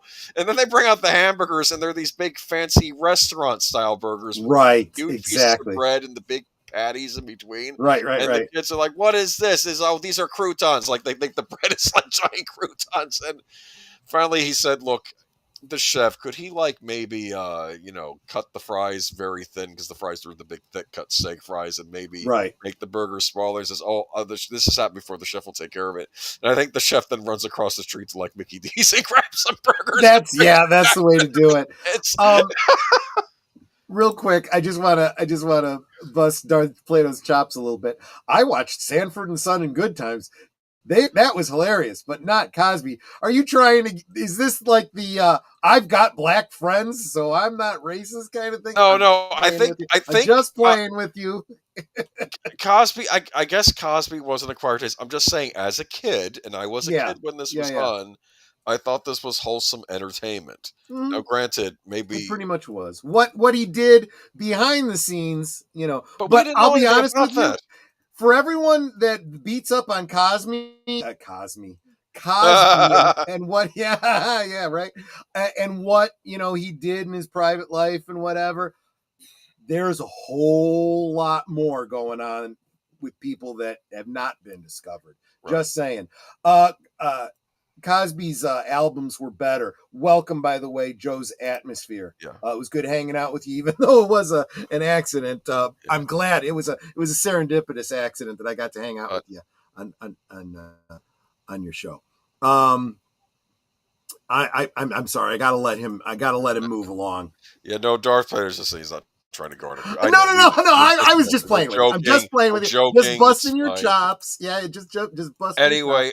I remember my favorite episode. There were a couple of my See, Nate thought it was funny. My favorite episode of this was when, and I could be wrong, but I'm pretty sure these were Jim Henson Muppet Company Muppets, even though they were made just for this episode, where he has a bad dream, and he's in every one of the. You told me about Muppets. That. Yes. And what I think happened is I think that maybe it was this whole thing where Bill Cosby should have been a guest star on the Muppet Show, but never was. So this was sort of making up for that. And he had a sausage sandwich before going to bed. And then he's having an argument with the sausage sandwich in the dream. And he's saying, "Oh, sausage sandwiches disagree with you." "No, they don't." "Yes, they do." "See, you're disagreeing with me because the sausage sandwich was arguing with him in the dream." Yes, it's just funny. I don't know. I enjoyed it, but like I said, I don't know how I'd view it now as an adult. Add breakfast sausage to the shopping list. Breakfast sausage added. You made me think of it, so I gotta. All right. Some Jimmy Deans. Okay, all right. 1986 to 1987. Let's move on. What is the big one here? Some more. Different World, which was a spin-off of The Cosby Show. Yes. Yeah. Lisa Bonet, that's the actress's name, right? I think her character ends up going off to college. And Different World. Wings, which starred Tim Daly. Yes. Love that show. You guys would know him as Superman from the animated series. Great voice for Superman. Guys, help me out. I really like that blonde, but I can't remember her name. Oh, I can't think of her off the top of my head, but she had a cute little Crystal Bernard. That's her name. Slightly southern accent. Crystal Bernard. Crystal Bernard. And Lizzie Armstrong must have been looking around. She checked out Netter's channel. She says, you have a nice channel. That's Thank very you. nice of you to say, Lizzie. Super appreciate it. They When often you encourage my wife, you encourage me. They often toyed her and Tim Daly pairing them up on that Right. show. There's always had to be the will there, won't they? You know who else was a breakout character from this show? Tony Shalhoub. He you guys Right. know him as Monk. He shows up later. And you might also know him from Galaxy Quest. You know, he was the baked engineer. I remember that. I forgot who played Lowell, but he also showed up. He was the Sandman in Spider-Man 3. Yes, he was. That's right. He was the mechanic of the plane. Yeah, Stephen Webber, oddly enough, kind of got a second wind being in like horror productions. He did one of the Masters of Horror episodes that was directed by Dario Argento. He was in the TV miniseries version of The Shining. So yeah, he kind of has a horror background. And no, big fan of Wings. And Wings, I believe, takes place in the Cheers universe because every so often a character from Cheers would show up on Wings, like Dr. Fraser Crane and his wife showed up in an episode. Remember that? That was so that was interesting. So I do kind of consider this maybe not a Cheers spinoff, but in the Cheers universe. Underneath is Dear John. Never watched it, but I remember the theme song, and I remember Judd Hirsch was on it. Judd Hirsch, who we were, well, I didn't mention him at the time, but he was the lead over in Taxi. Yeah. But great. And Geek Flag, thank you. Oh, there you go. Nate is dropping $2 just to make sure that Lizzie sees. Thank you, Lizzie Armstrong, for the kind words. I don't know what kind words she said, but I appreciate your kind words to Nate too. Did you watch any of these? You watched Wings, right? I enjoyed Wings. Wings was fun. I watched Wings. I tried watching Different World, couldn't get into it. And I was someone who did watch the Cosby Show again. It wasn't as funny to me as his stand-up routine, geared toward young people, I think. Yeah. Yes. Yes. Well, I was a young person. I just didn't. It's all right. Not everything's made for everybody. Dear John, did you watch that? I didn't watch it at all. No. I think I tried. I just didn't get into it. What else is 1992? I think I'm skipping. I don't know why. I did want to bring up a point though. This wasn't mentioned in the Wikipedia article, but when I looked at the listings in the back, I'm talking about all the sitcoms. I'm not talking about the hour-long dramas at 10. Now, I look at this, at my little spreadsheet here. I believe that for a while it was Hill Street Blues was, of course, the 10 p.m. drama. Oh, yeah. JoesAtmosfere says Judd Hirsch was in one of his favorite movies, Ordinary People. Yeah. But guess what replaces Hill Street Blues at the 10 slot later on? I think that's in 887 is L.A. Law. Oh, yeah. So I don't have that in here, but that's okay. I wasn't a big fan, so that's okay. We can. I don't know if I would have been a big fan or not, but I tend to like lawyer shows. So I used to watch Ally McBeal on The Practice and Boston Legal. Ally McBeal, that was a fever dream, I tell you. The baby, her biological baby, and the dance routines in the co-ed bathroom and. Oh, that was a weird show. And Peter McNichol, one of my favorite comedic actors, was on that as the Biscuit. Big fan of Peter McNichol. He was, of course, in Ghostbusters too. Remember that? Yes, he was. Why am I covered in Zagoo? Yes. Is that the same show where, I forget the guy's name, but one of the attorneys, every time he saw a beautiful woman, he would fart and pass out? I don't remember that, but it sounds like the kind of thing that would have been in Ally McBeal, yeah. So 1992 to 1993, the big addition that's notable is Seinfeld. That is, I had forgotten that. JoesAtmosfere points out that L.A. Law gave us Jimmy Schmitz. Yeah, it's true. Bail Organa, and then he would be on NYPD Blue later. Now Seinfeld actually did start, I believe, in '89, but it kept floundering on the nights they put it on. Then I think they moved it to they moved Seinfeld. To to the what year is this? Hold on, I'm getting discombobulated. Okay, 93. yeah, 93. 92, 93. And it is a 93. I think it might be in the fall season. We're getting there. But Seinfeld was added to the Thursday night roster in 90 for the 92-93 season. This, in my opinion, is one of the greatest sitcoms of all time. It is a Jason Alexander, who didn't realize at the time, but he was the I'm a pepper, you're a pepper guy. Really? Yeah. Okay. Well, no. He wasn't the first one. He was... I take that back. That's not who he was. He was the McDLT guy. From the commercials, the cold side cold or the hot side hot and the cool side crisp. He was that guy. Yeah. Seinfeld, a show about narcissism. You're not wrong. It's kind of true. It's kind of true. It's dubbed the show about nothing, but yeah, the show about, well, very neurotic characters on the show. That's Oh, I did not realize that you were in Oz, getting ready for winter after summer and cyclone season. Still unpacking from last moves before you. Wow, so you are whereabouts in Australia? Because it's a big. Well, is it a continent or an island? I don't know, but kind of could be both. But Seinfeld, in my opinion, is the first of what I call the must-see TV lineup that I know. And now we're going to move into 1993 to 1994. And this is where the brand must-see TV comes from, where it's officially put up there. The must-see TV slogan was created by Dan Holman, NBC promotional producer, during a network promo brainstorming session in June 1993 at NBC's. It's actually good marketing. Yeah. It really is. Must-see TV made its first appearance at NBC Promotions in August 1993 and included the day of the week, Must-see TV Thursday. The advertisement ended with the sentence, "Get home early for Must-see TV Thursday." In late summer 93, NBC wanted viewers to tune into an hour prior to Seinfeld and created the Must-see TV slogan to brand the comedy block. The first Must-see TV block promo aired during late summer, repeats and promoted Wings, Seinfeld, Cheers, which also previewed the fall premiere of spinoff Frasier. So Frasier replaces Cheers because it had ended the prior season. So now Frasier, of course, is going to replace Cheers. Frasier, I do consider to be a staple. Wings was probably precursed Friends on Thursday. And a new arrival, Mad About You. So let's get into it. I love Mad About You. So here we are, Mad About You. I guess we were right. It kind of is both. She says that it is an island continent. Yes. Okay. So I know where you're talking about. Yeah. Now I think by the time I started tuning into my must-see TV on Thursday, Mad About You was not on it because I think they moved it to another night.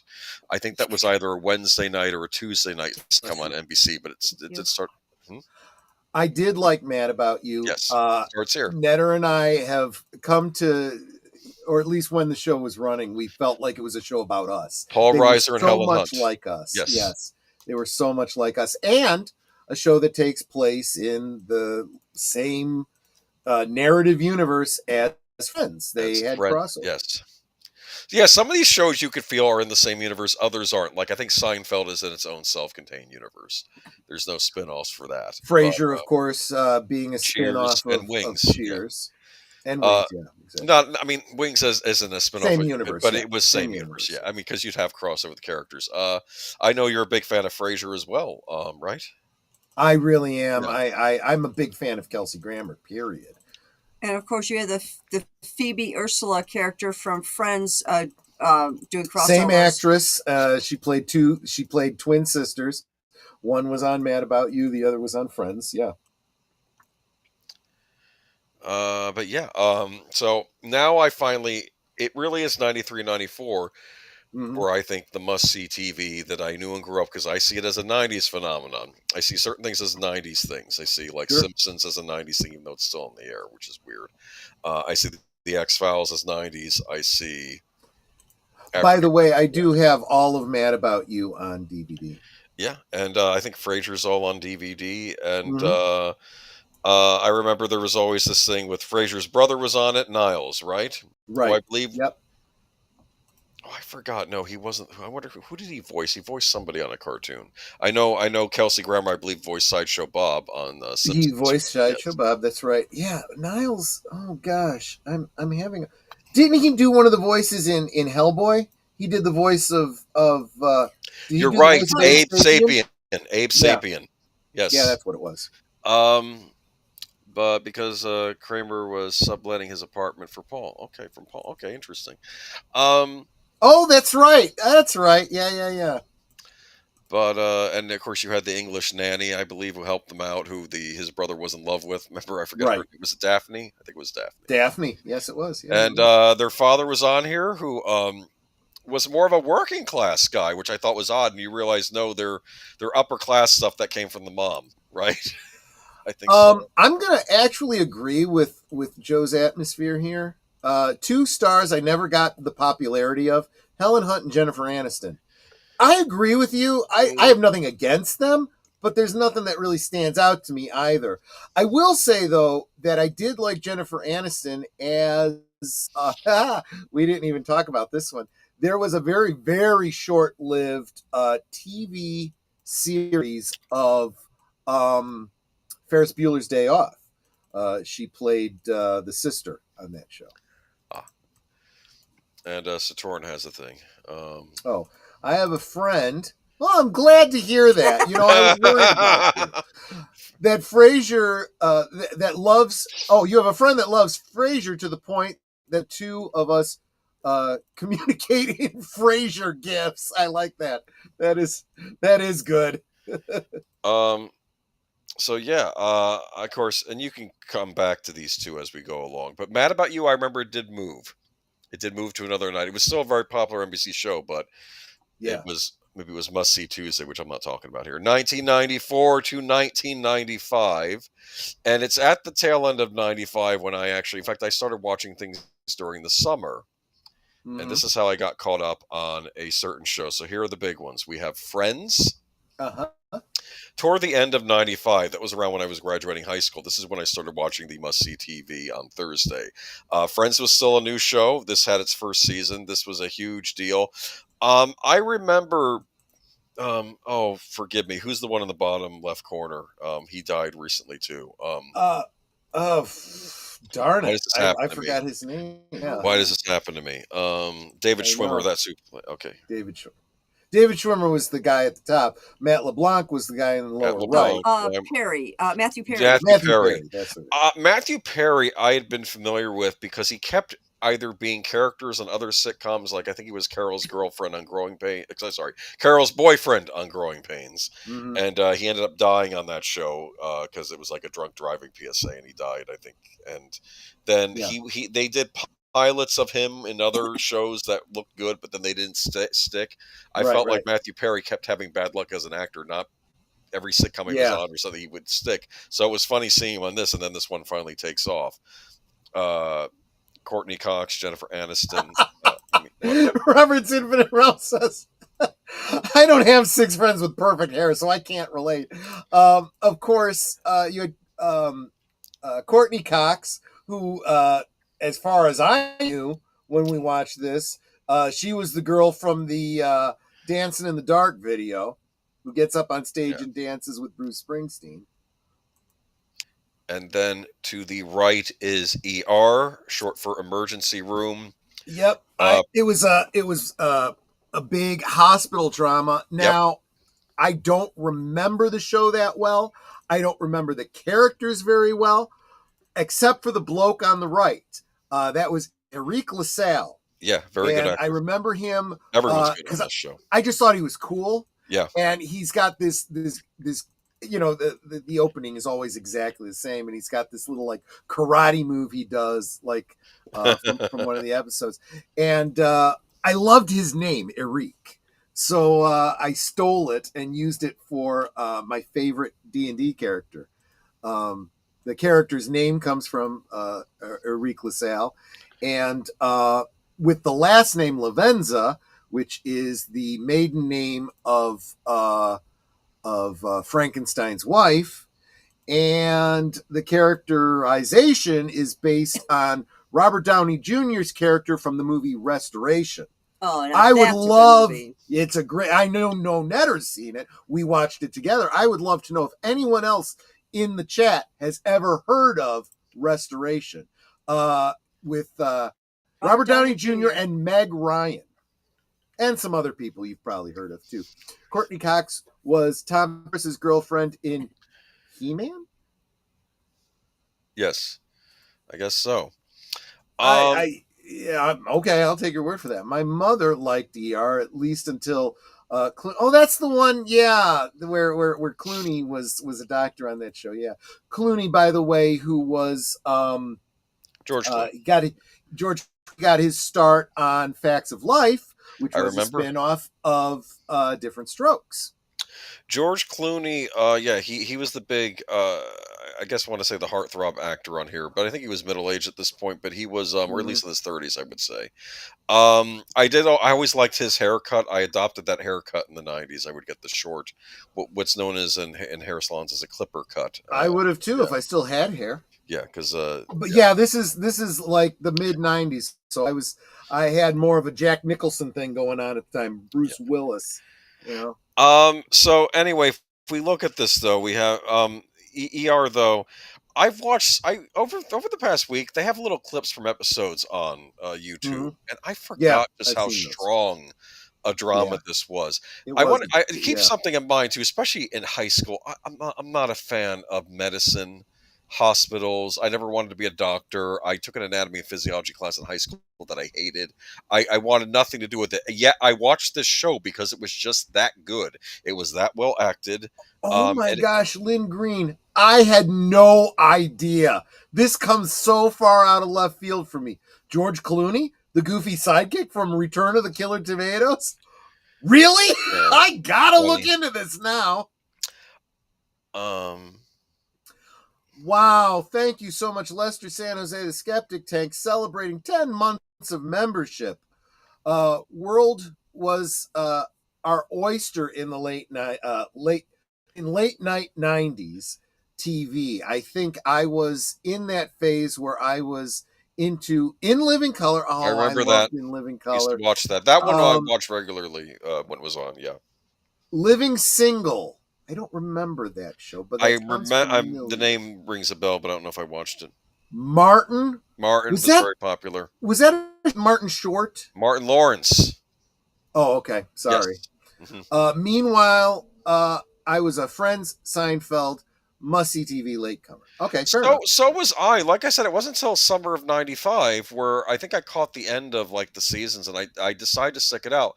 And this is where I want to go back into what you did when you didn't have a DVR. Okay, you would have a video cassette recorder, which you could set up to record shows. You could also watch them live. That's it.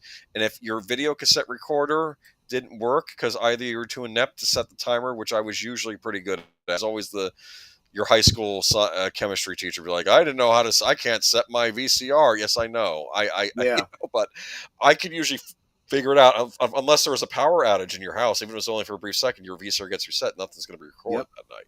Yep. But you were able to catch reruns.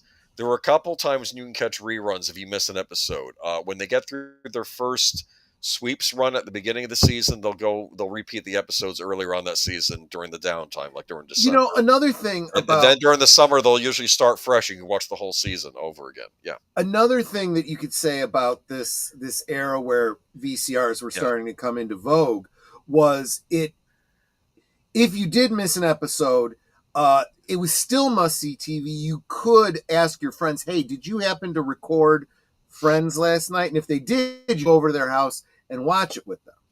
Yeah. One of the clips I watched from ER was when Dr. Carter, who I believe was played by Noah Wiley, he's basically getting an intervention by the rest of the medical personnel there. He says, look, Carter, we know you've been using painkillers because he's gotten addicted to painkillers and he's in denial of this. And I think, to be fair, I felt bad for him. I think he got into painkillers because he got into a horrible accident by one of the patients there. I think stabbed him. It was a great depiction of exactly how someone gets addicted. And look, this is where the opiate epidemic has come from. It's the way that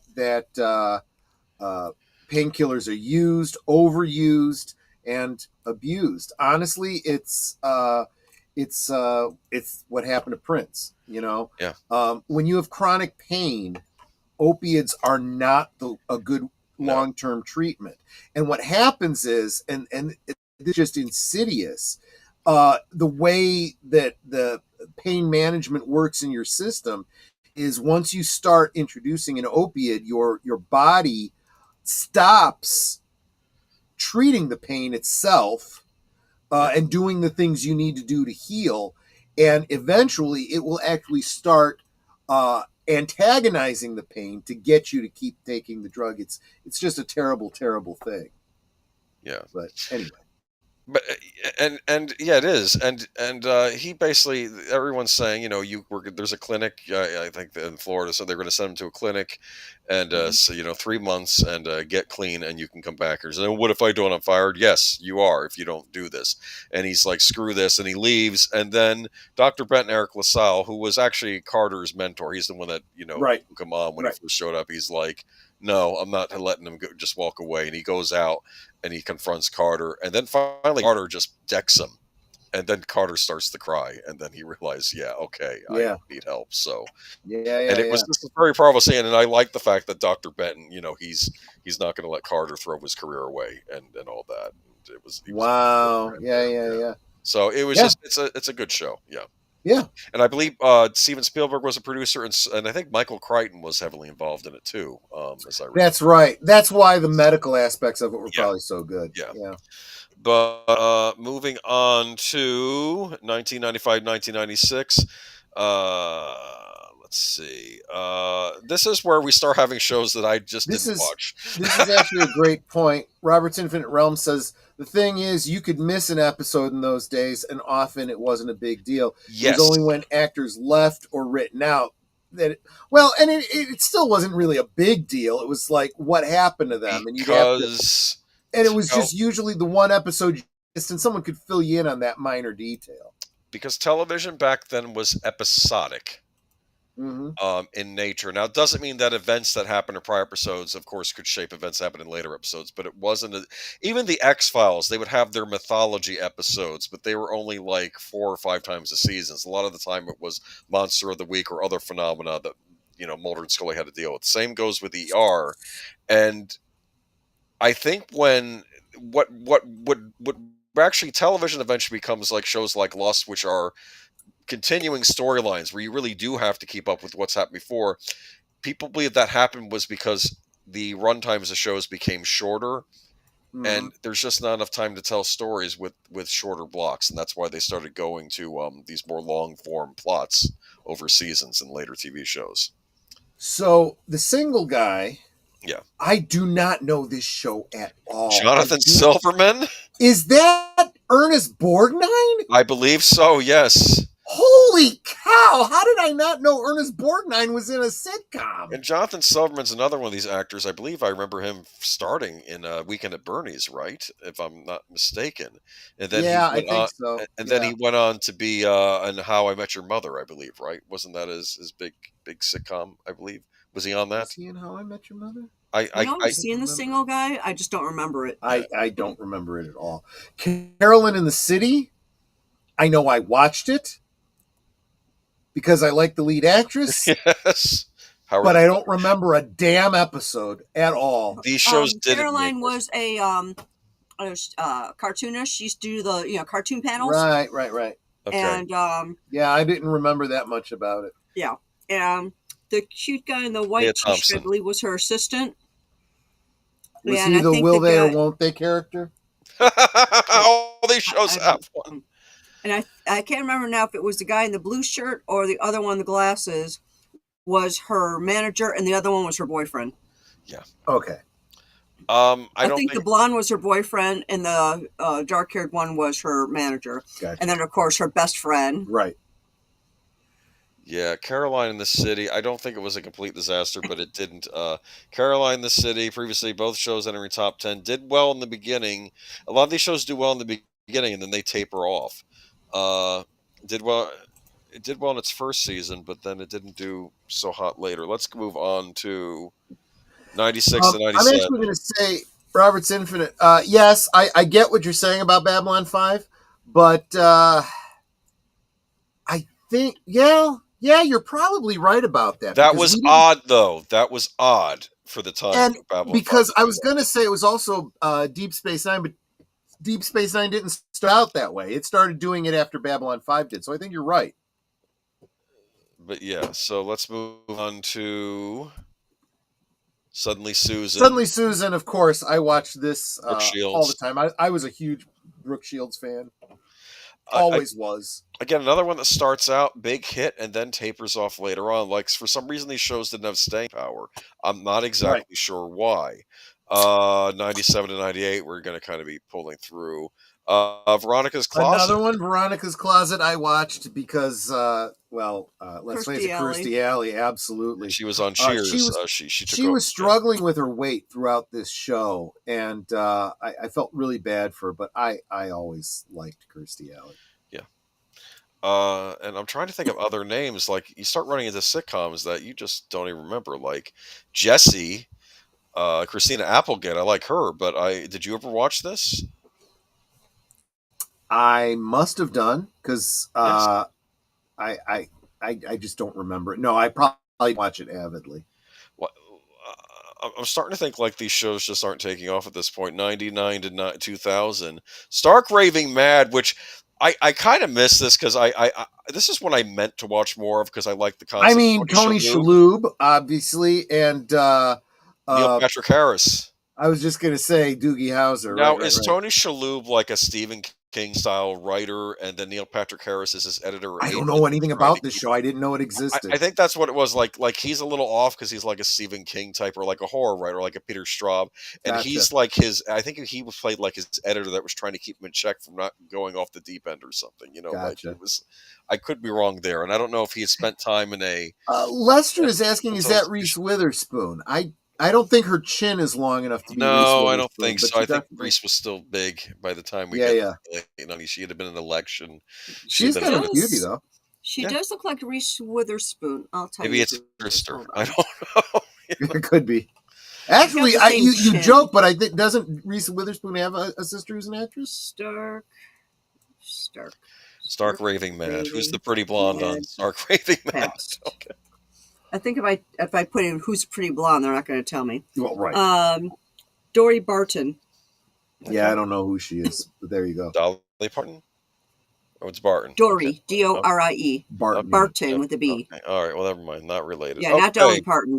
You would know her. 2000 to 2000. Yeah, another one that didn't quite make it. Just Shoot Me. Oh, I like that show. I did like that show. Yeah. It was at that. So this one starred. I don't remember their names. They're all character actors I've seen in a bunch of other things. David Spade. David Spade. The dude in the middle, is that the one that played the father in Veronica Mars? Yeah. He was also with Tony Shalhoub in Galaxy Quest. He was the head of the alien group. I like this show. I watched a few episodes. It seemed funny when I watched it. And I forgot, and I didn't even realize this. Will and Grace did start out as a Thursday night. I think they moved it to another night, but it did. I loved this show way more than I really had any business like it. I thought it was very, very funny. Yes. Grace. The two supporting characters were the best. I almost wanted them to have their own show. I always liked the actress. What is all this? You know, the way she would drink. It kind of reminded me of like an American Ab Fab. The thing that got me is that she wouldn't call her staff by their names. It would be like, instead of, John or, by their last name, like a butler, Smith or whatever. She'd be like chauffeur, pilot, cook. Well, it was because she was so full of herself, but she was also so full of booze. Very rich. Will and Grace, a huge sitcom. 2004. People forget this is the first time they put a reality show on Must See TV, an hour-long reality show. Oh, that's what right. is it? The Apprentice. You're fired. Yeah.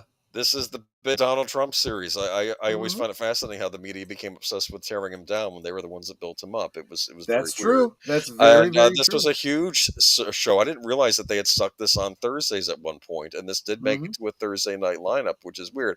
Now they say reality show. They typically would say reality shows for a lot of things. I always saw these as long form game shows.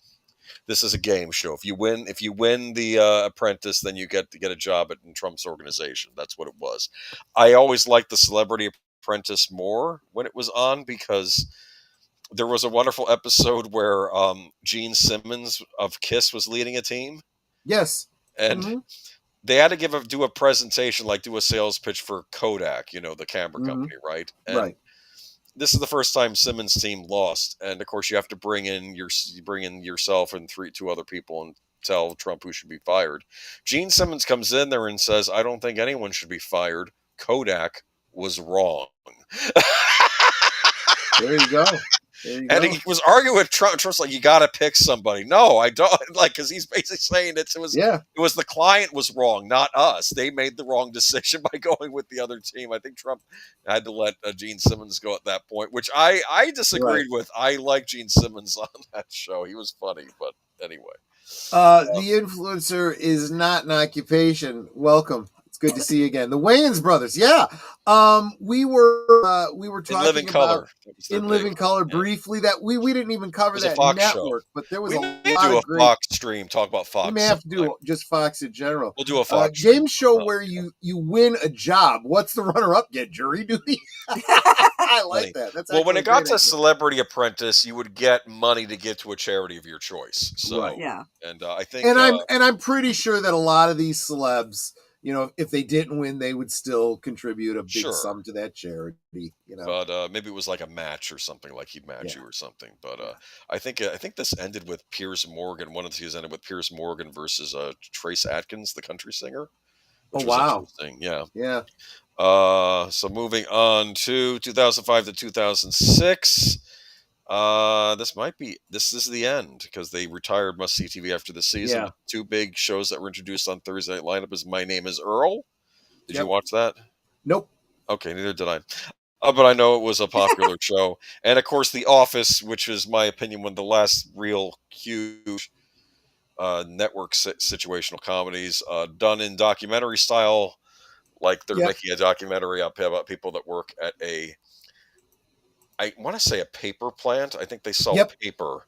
Yes. And wonderful cast.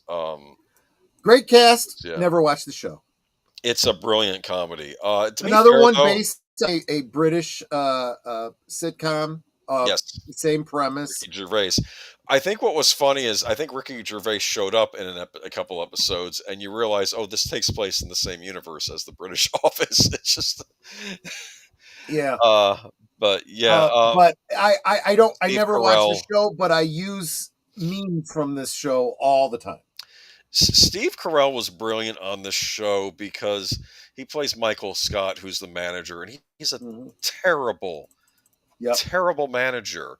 But then you get an but caricature of every boss you've ever had. He really, This is true, but then there's an episode where he has to go on a sales pitch and pitch the sales thing because he came from sales, and you realize that he was a brilliant salesman.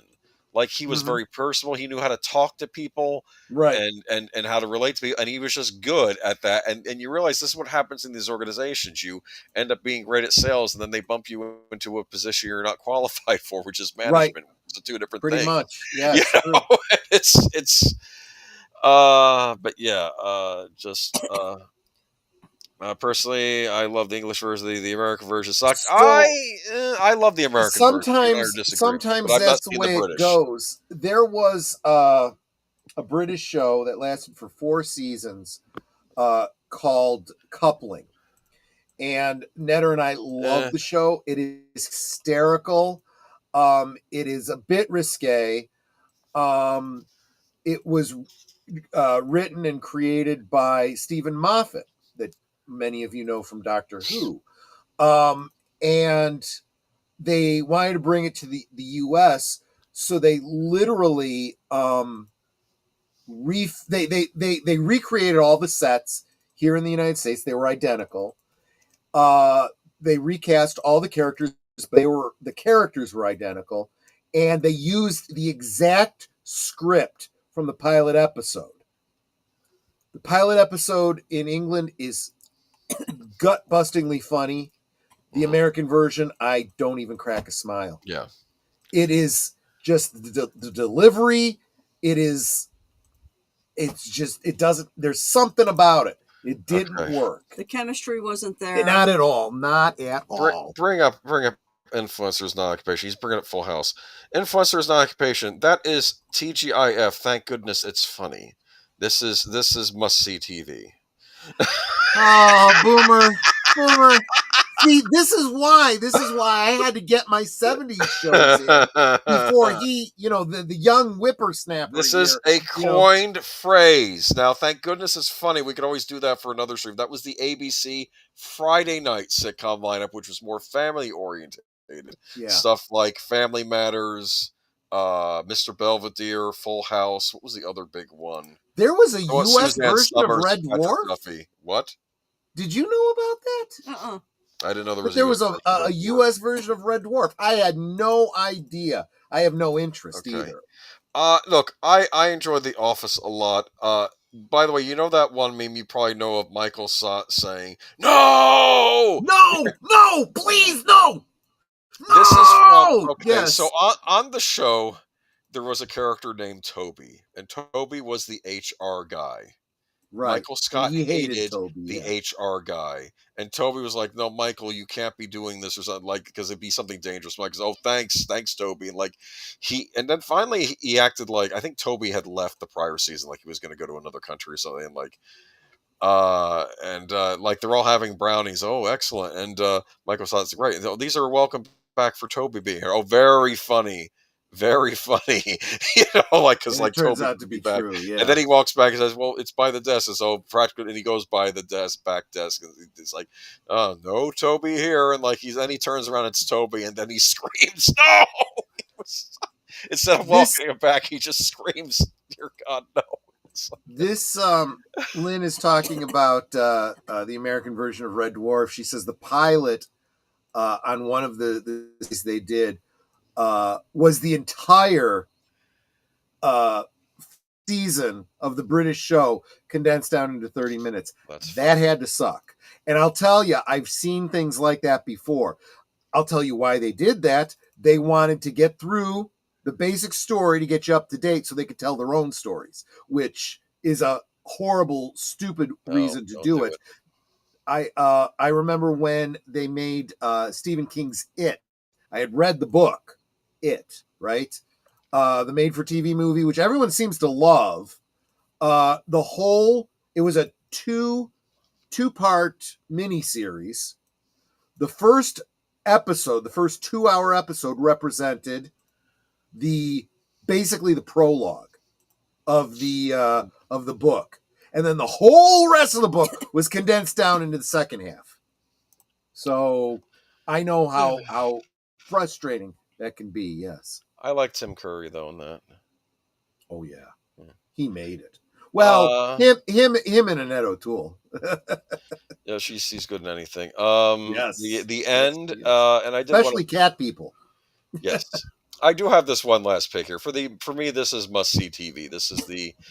These are the shows that these are the big ones. Most. This is Friends. Yeah. This is Seinfeld. This is Frasier, and whatever alternating sitcom, which we never know. And then of course ER as your drama at 10 p.m. And I miss this model of television. You get your comedies for the first 2 hours, and then at the 10 o'clock slot, you get a serious drama that you can enjoy. And a lot of networks kind of followed this format. I don't remember what the practice was on. Was that NBC or was that ABC? But funny enough, it was a David E. Kelly lawyer show, but and they would have cameos like in Alan McBeal and all that. But Alan McBeal was Fox. But I missed the 90s. Yes. Lynn, are you saying Terry Farrell, as in Jadzia Dax, was the one that played Kat in the American version? They gender and race swapped Kat? Probably. Although I would love to see Terry Farrell's take on Kat. That would be That Terry would be Farrell, was she the second Dax or the first one? No, she was the first. Yeah. She was on some other show after Deep Space Nine. She was on a sitcom, I believe. I don't remember a sitcom. I remember that she was in the movie Hellraiser 3. I remember her in Hellraiser 3. But I remember a lot of Hellraiser 3. I like Hellraiser 3, even though it's I do too. I'm not going to say it's as good as the first two, but I enjoy it for what it is. And there's that Joey Ramone, the guy that owns the club. Remember that? Yeah. That's a good movie. I think when we get to October, we'll have to do a stream specifically about the Hellraiser series. That might be an idea. Yeah. But yeah, I think it's time we did Hellraiser. But this is it. I feel we've lost something with modern TV, and I blame streaming. There was streaming. There was a social aspect to the must-see TV concept, that appointment television. Television, yes. You had to watch it on this date because then the following day at work or school, you could talk to your friends about the show. And then what was the last huge appointment television show? Might have been Game of Thrones, because even though there was a cable series, you did have to watch it on Sunday night. Yeah, see, that was the thing about it was a cable show. It wasn't really a streaming show. No, it wasn't. That's the thing. A lot of the HBO shows are cable show. And they would release unlike what we were talking about in the 70s and 80s and maybe a little bit in the 90s. You didn't have the ability to record it, but eventually you did. But you still, even if you recorded it, wanted to watch it before you got together with your friends so you could talk about it. And that was the same thing with Game of Thrones. Game of Thrones on a cable channel would play the day it aired, and then you could watch it most of the days of that week. It would be re-shown because that's just how cable works. And especially as we got into the streaming era, then you could stream it and whatever. But your friends would all have seen it on the night that it aired. So if you didn't, that's when the spoilers happen. It's like, well, I didn't want the spoiler because I was going to watch it tomorrow night. Well, too damn bad. We're here talking about it. You should have watched it. Your fault. Well, that's the thing. This is where the idea of spoilers comes from too, right? Where like you'll right. Exactly. The spoilers, like I said, were never a problem before because you didn't have the option to watch it when you wanted to. Yeah. So you had to be filled in by your friends so you could be part of that conversation. And you wanted to know. Yeah. But then when it became you had the ability to watch when you wanted, then you felt like you had the right to not have the trickening or the whatever spoiled for you. And it's like, screw you. We all watched it. You don't like it, stick your fingers in your ear and go la la la somewhere because we're here to talk about it. And that's where it starts to the social dynamic starts to fall apart. Step by step. No, what was that? Patrick Duffy, Suzanne Summers, blended family, situational comedy. Oh, that's right. I did like that show. That was on TGIF. That was a TGIF series. That was the first one I couldn't think of. Mr. Belvedere, Step by Step. It was because I think there was an episode of Family Matters where Urkel blasts off at the end, and then the beginning of the episode of Step by Step, he crashes into their picnic table while they're. That's actually kind of funny. That's actually kind of funny. I remember that, but it's just I feel television's lost some of its magic because of streaming, and maybe that'll come back. I keep thinking they're going to recognize streaming is not.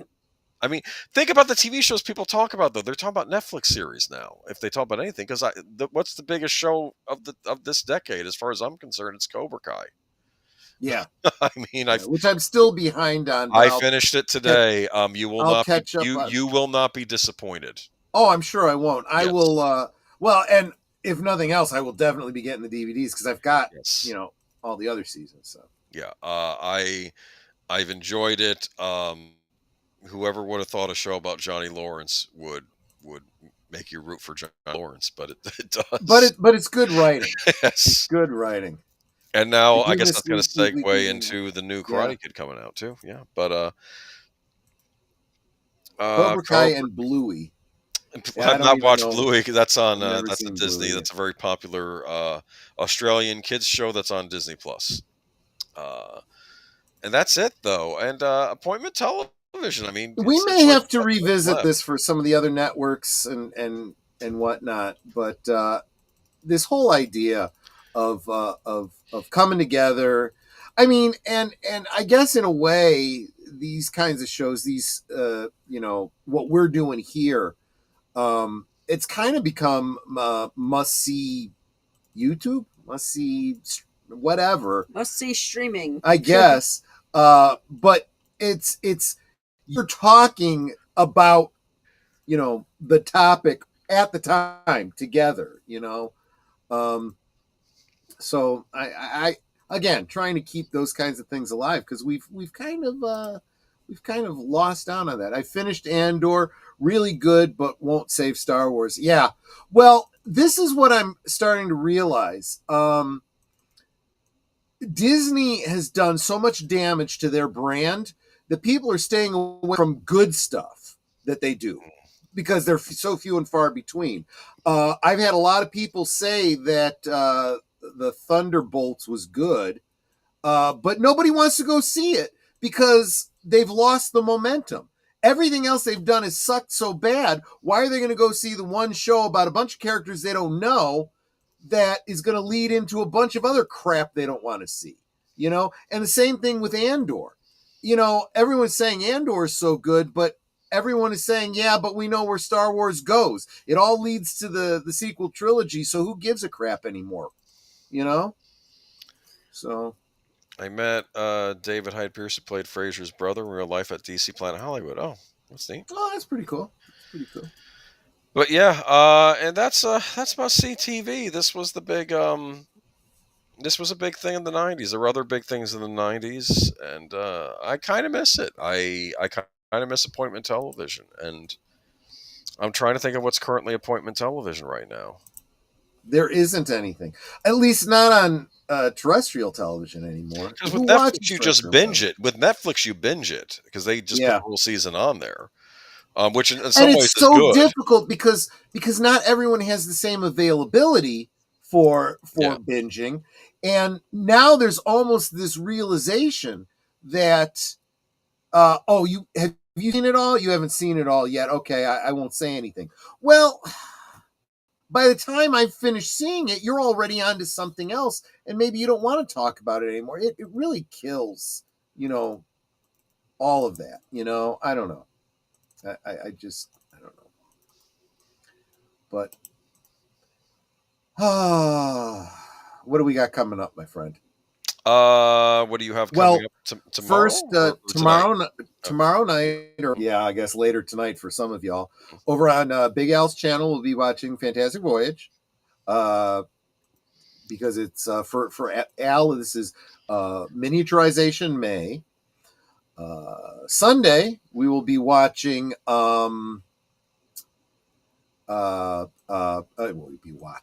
We'll be talking about a lot of people who have died. Unfortunately, yes. And we have other stories. Some game news, Sony statements about why price increases are happening, which I'm sure Troy. I told you it was coming. Say what you want about Nintendo. They have never admitted they've said no. The price has nothing to do with tariffs. They have said that, where Sony seems to be singing a different tune. We'll talk about it on Sunday. Whatever reason they give, it's still not honest. Well, no, the real reason is they're greedy bastards. That's the reason for all of it. Yes, right now. This is Monday why you don't be abused. You're the customer, people. Remember that. Right. And also, of course, the big change. The Max. Time Warner Discovery's Max is Warner Brothers Discovery Max is going through another name change. You'll be excited to find out what the new name is. Now Monday night. Monday night, actually, I'll be on with you. Monday night, we'll be celebrating Aged Boomer's birthday. Woohoo! And it looks like we will be watching Bad Ronald. Is the poll still up? Can people still vote? The poll up. You can still vote, but Nightmares has 0 votes. And the car is at least a vote or two behind Bad Okay, Ronald. I have to now go to Troy's So channel. members, if you are interested in the poll and you're going to be joining us, you might want to vote. I want to look at what these 3 movies are. There is a lot of background on all of them. Yes. If you don't like Bad Ronald, that's your own fault for not voting. This is a democracy on listen, members' night at the movies. We are not influencing the vote here. You vote for what you think we should watch. Yeah, I am just saying, if you don't vote, it's your own fault. I have given you 3 choices here because I didn't just want to pick one. I figure, people should have a say in what is shown. So you have 3 choices. And I'm not going to say, I'll reveal on Monday night which the one you should have voted for is, but we'll see if you guys go with that. All right. Well, it appears the car is like Christine. Kind of, yeah. Quiet, you. No spoilers. I'll talk about all 3 of them. Nightmares is an anthology film, and Bad Ronald is a made-for-TV. 1974. 1974 made-for-TV is really all you need to hear about things. That's well, I'm sure you know a bit about that, right? Did you used to watch these movies on TV? Yes. Yeah. Maybe you saw like this Mazes one and Monsters. That is also not a good movie. We did that one once for my birthday. We did. Yes. We did. It's kind of painful. It's kind of painful. But if you like, but you know what? This is Boomer. If this is what he wants for his birthday, I then gave 3 choices. God love him. God love him. Yeah, crazy bastard, you. I don't know. You know what would be a cool double feature, but I didn't pick these, would have been Race for Your Life, Charlie Brown, and Race with the Devil, which both came out in summer. Those are 2 when I was very born. different movies. But they're all about racing, and they both come out the summer I was born. Yeah. Or I was born in the spring, obviously, but yeah, after I was born. All right. Tuesday night, Sparkwood 21. Sparkwood 21, though we have to touch base with deleted scenes because we don't know exactly what the topic is going to be, followed by the next episode of Lake 7. Cool. I'm unaware of anything going on Wednesday. Thursday will be a special pre-recorded episode of Netters Network. We will be interviewing Charlotte Nightstar, the werewolf. Oh, cool. We will be in the chat live with all of you, but we won't be able to, heck, I think we could even bring up comments during it. I don't know. We'll see. I've never tried doing that before, but we obviously won't be able to respond to you verbally because it'll be. I voted. Oh no. What did you do, Netter? Let's see.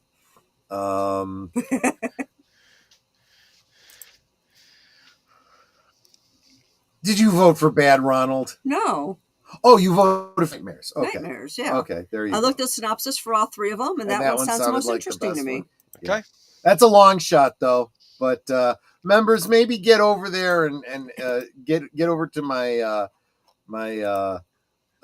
community tab and vote because there's only 6 votes on there right now, so you could sway it. You can sway things. I'm not going to tell you what to vote for.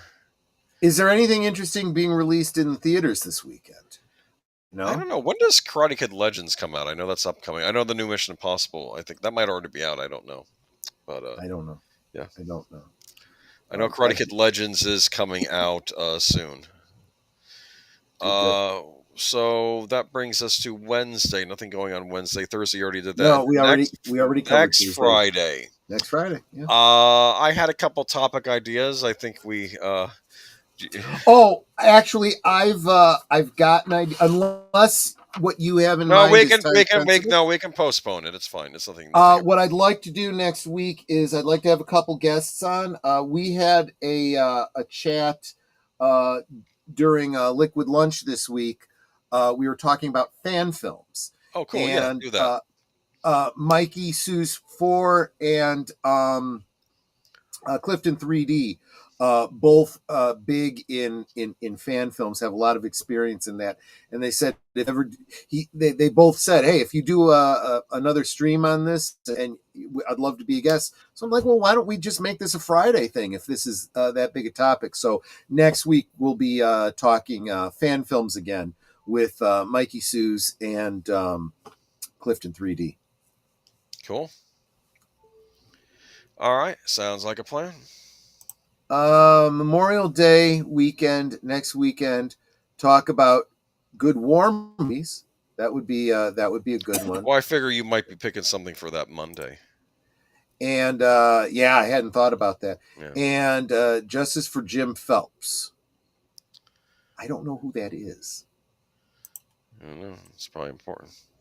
Well, now that you've hashtagged it, I'm going to look it up. So we will find out. Cool.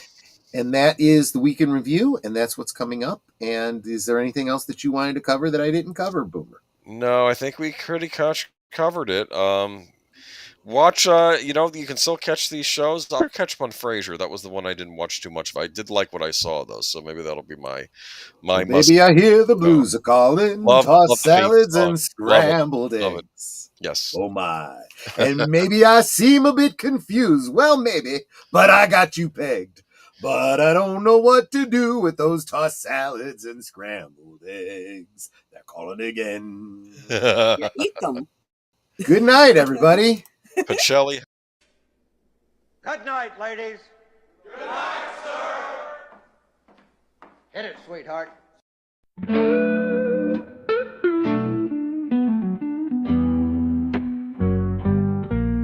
The neon lights are fading. Closing time is near.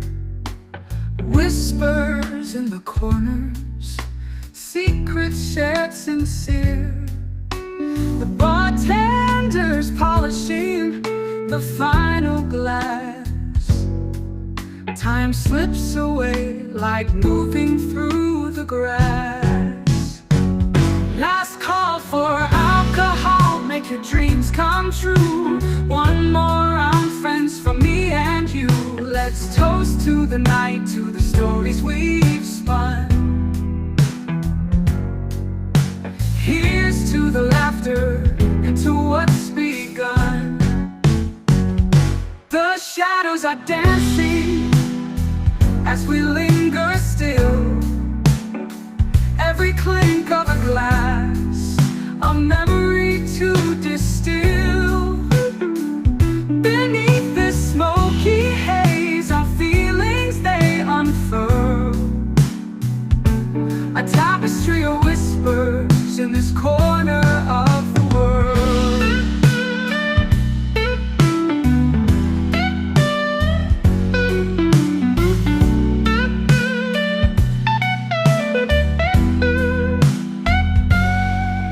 The jukebox serenades us with a final tune,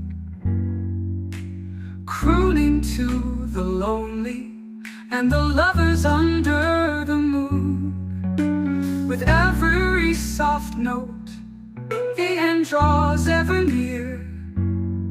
But in this fleeting moment, there's nothing to fear. Last call for alcohol, make your dreams come true. One more